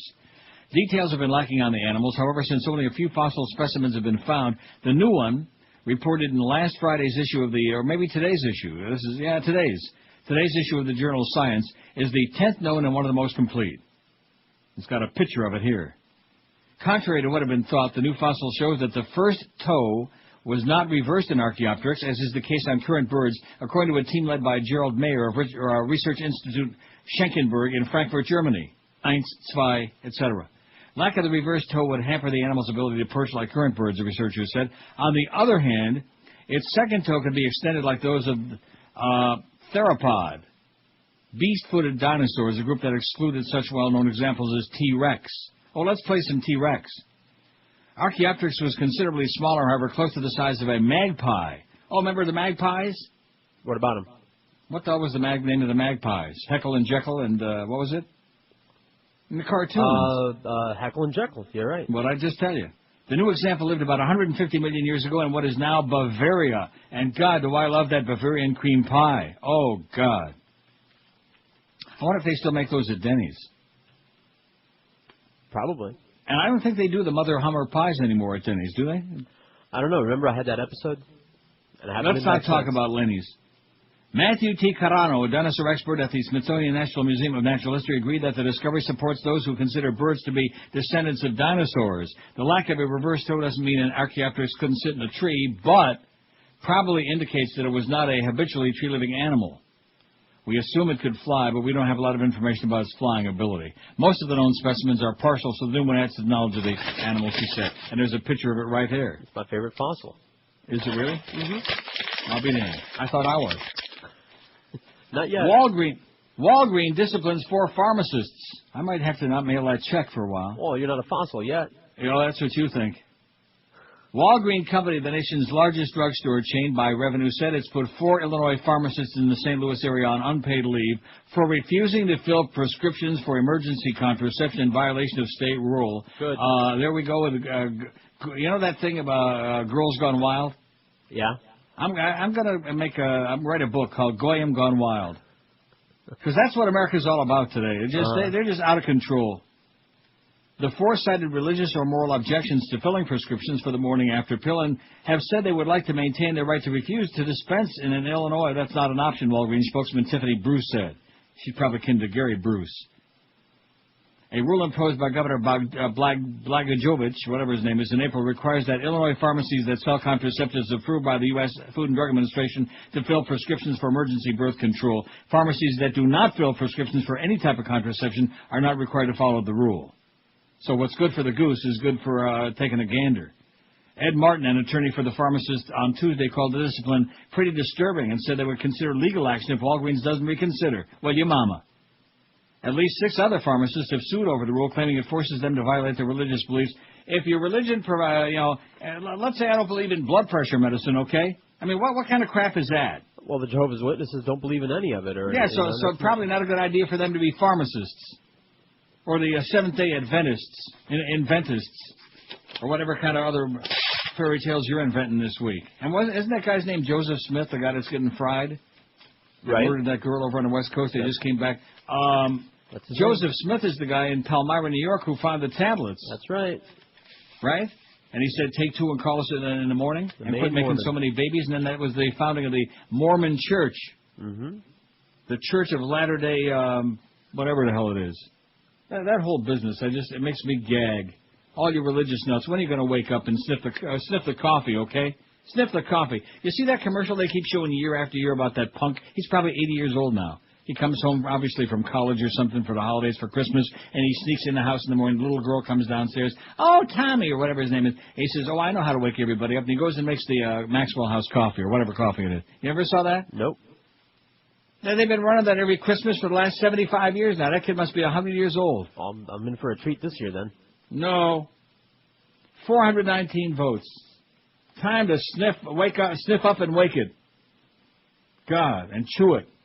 I still don't believe you guys, by the way. You're lying. All right. I didn't tell on the air that horrible story. This is a little bit too gross, but nevertheless, it's part of life, you know. I go to the ATM. This is before I went to Woodbine the other day. I go and take out, or maybe, no, it was before I went to Niagara Falls for the weekend to plunge. So I wanted to take out some extra cash. So I go to where my bank is, and I go to the ATM, which is inside like a place. And I tap out the numbers, you know, the money is coming out, and I look down, I realize I hadn't seen it when I hit the buttons, that somebody had sneezed all over the keyboard. Oh, jeez. I mean, I told you this. No, I don't think so. I told Josh this, I guess. I told somebody. And somebody had sneezed all over the keyboard, like, oh, and there's like, oh, it looks like a keyboard, but it's not. Oh, God. I'm going to start wearing gloves over here. So I reached over, and they have, you know, like the envelopes that you make deposits, and there was like a crumpled up envelope, so I took it and I, like, wiped away as much as I could, because I didn't want the people standing in line behind me to think that I snotted it. Yeah. Oh, God. What was your bogeys? You think it's a place to do banking, but it's not. Great. That was one of the worst things. And then I had to smell that guy that Woodbine. I'm telling you what, man. The prospects of being in that box are looking better all the time. At least it's nice and quiet in there, I hope. Wouldn't it be something if they start playing Celine Dion music in there? Oh, yeah. Oh, brother. 430 votes on the poll. The best fast food is at Wendy's. 71. Dave Thomas is really proud. He's still dead, though. He's pretty proud. What a great guy, Dave Thomas, you know what? Yes, he was. Unsung hero. Tony Segreto liked him. Of course, Tony's a silly person who takes himself very seriously, by the way. Tony's a silly sports nerd who became a news anchor. Anybody really believe he's got... No, you're silly, Tony. Cut the crap. We're talking Super Bowl. Wendy's 71. All fast food blows a 50. Wendy's just moved up to 72. That was Tony's vote. He loves Dave Thomas. Pollo Tropical 47. Steak and Shake 40. Now, they really moved up. They must have done something. On Monday, we're going to need all you people sample Steak and Shake over the weekend. We know they got great shakes. But the burgers was what we're getting a lot of complaints about, and I experienced that myself at that one on there on Sunrise, where the meat was like falling apart. And there's nothing worse than when the meat starts like coming apart in chunks. Steak and Shake's got 40. They're doing a fine number on here. I hate this poll 37. Taco Bell 34. Chick-fil-A 24. Subway 22. Well, Miami Subs 21. What was the other sub place that the guy was telling me about the other day? It was in that Sun Sentinel thing, and the guy said you haven't tried it, and it's that probably should be on here. Remember that, Josh? Was it Quiznos? No, not. Oh, is Quiznos fast food? I don't know. Not really. I mean, they got a Subway. If Subway's fast food, Quiznos ought to be too. Put Quiznos on there. But that's not the one I'm talking about. It was in that, I had never heard of it before, and they're like all over Fort Lauderdale, evidently. Las Spadas you talking about? La Spada, that's the one. Yeah. Now, is that fast food? I guess Quiznos is. Well, if Quiznos and Miami Subs and Subway, then let's put La Spada on there before it's too late. Thank God for me for that memory. Who am I? Popeyes 20, Arby's 15, McDonald's 13, A&W 9. Let's put La Spada and what else did I just say? I can't remember. Quiznos. I think I had Quiznos when they brought the food in that one time. Remember that? That's it. I've never been in one. That's good stuff. Yeah, it is. Toasty. That is really. And they're all over here, by the way. I got Quiznos all over the city, eh? Now, maybe I'll do Quiznos instead of Taco Bell, because I don't think they're using that meat. Well, KFC 7, Checkers 6, Church's Chicken has got 5, Burger King's got 5. Oh, I love the Burger King. I can sit here right at home and be in the Pizza Hut 4, and Crystal has got a pair. This is Neil Rogers. This is 560 QAM. You could abort every black baby in this country, and your crime rate would go down.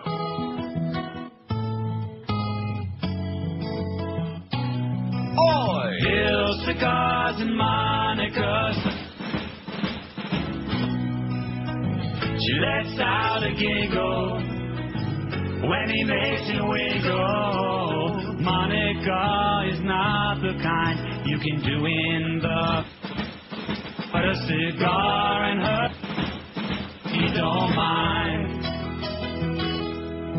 Well, he don't know where a stogie goes. I can see how there was some confusion between humidor and humid. And in Arkansas, the term cedar saw her naked. Stars report can lead to going blind. Now Clinton, he was working hard, late nights in the Ovary office, working on a practical joke. He took a Macanudo, put an exploding load in. Poor Monica was blowing rings of smoke. Bill, cigars, and Monica's. She lets out a giggle every time he makes it wiggle. Monica is not the kind you can do in the, but a cigar in her, he don't mind. Oh, people feel that Hillary's been made a fool of by her husband. Feel that Hillary was wronged. Up in the Lincoln bedroom, she was moaning, moaning. Al Gore was doing her with Bill's old bong. All right. Bill, cigars, and Monica's. She lets out a giggle every friggin' time he makes it wiggle. Monica is not the kind you can do in the, but a cigar in her, she don't mind. Oh, candy, candy, a master is faster. Oh, yeah. What you gotta do is take a Tipperillo and put it in. Oh, yeah, yeah, yeah, yeah. Oh, now, a cigar in her. Oh, yeah. I am so proud of that. I'm so glad I remembered to play that again, you know? That's right. All that That work. was a labor of love. That took me about 400 hours to do that. That was the manual. I don't have one of them fancy-ass editing things like you got there, that shortcut. Right. So I had the strawberry long cut, and boy, I think I did a fine job considering. These kids these days, they don't remember what that's all about. Yeah. Old-fashioned editing. Yeah, all you radio punks don't remember, in fact, these kids don't even know nothing about carts, you know? They wouldn't know a cart if Reverend Jones gave them theirs. Look at that, it's still, look at that temperature, man. About 30, man. Looks sunny, there's not a cloud in the sky, it looks beautiful. It is a fine, fine day to go out there to Quiznos and have lunch. I think you talked me into it. Okay. How do you feel about dessert?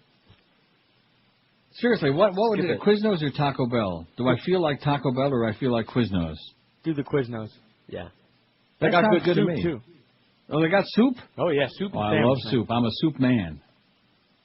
We got 454 votes on the poll, and you'll be pleased to know La Spada's. The moment you put it on there, got one of me. I think that's going to go zooming up there. Now, did you say you've had it? I've had it. Josh has had it, and La Spada's too. I've but not George, though, huh? No. Well, if we play our cards right one day next week, maybe we can get some La Spadas brought in there, you know? Maybe. Hey. Doesn't that sound like a plan? I doubt it. Not that they probably need the help. Remember that place that didn't want any more business and we promoted? Oh, yeah, that mom and pop place? On the Well, Spadas don't need the help. But at any rate, we need the free food. And one thing I would suggest, though, if they bring in like a lot of... Don't leave too much of it laying around, because you never know. Bye.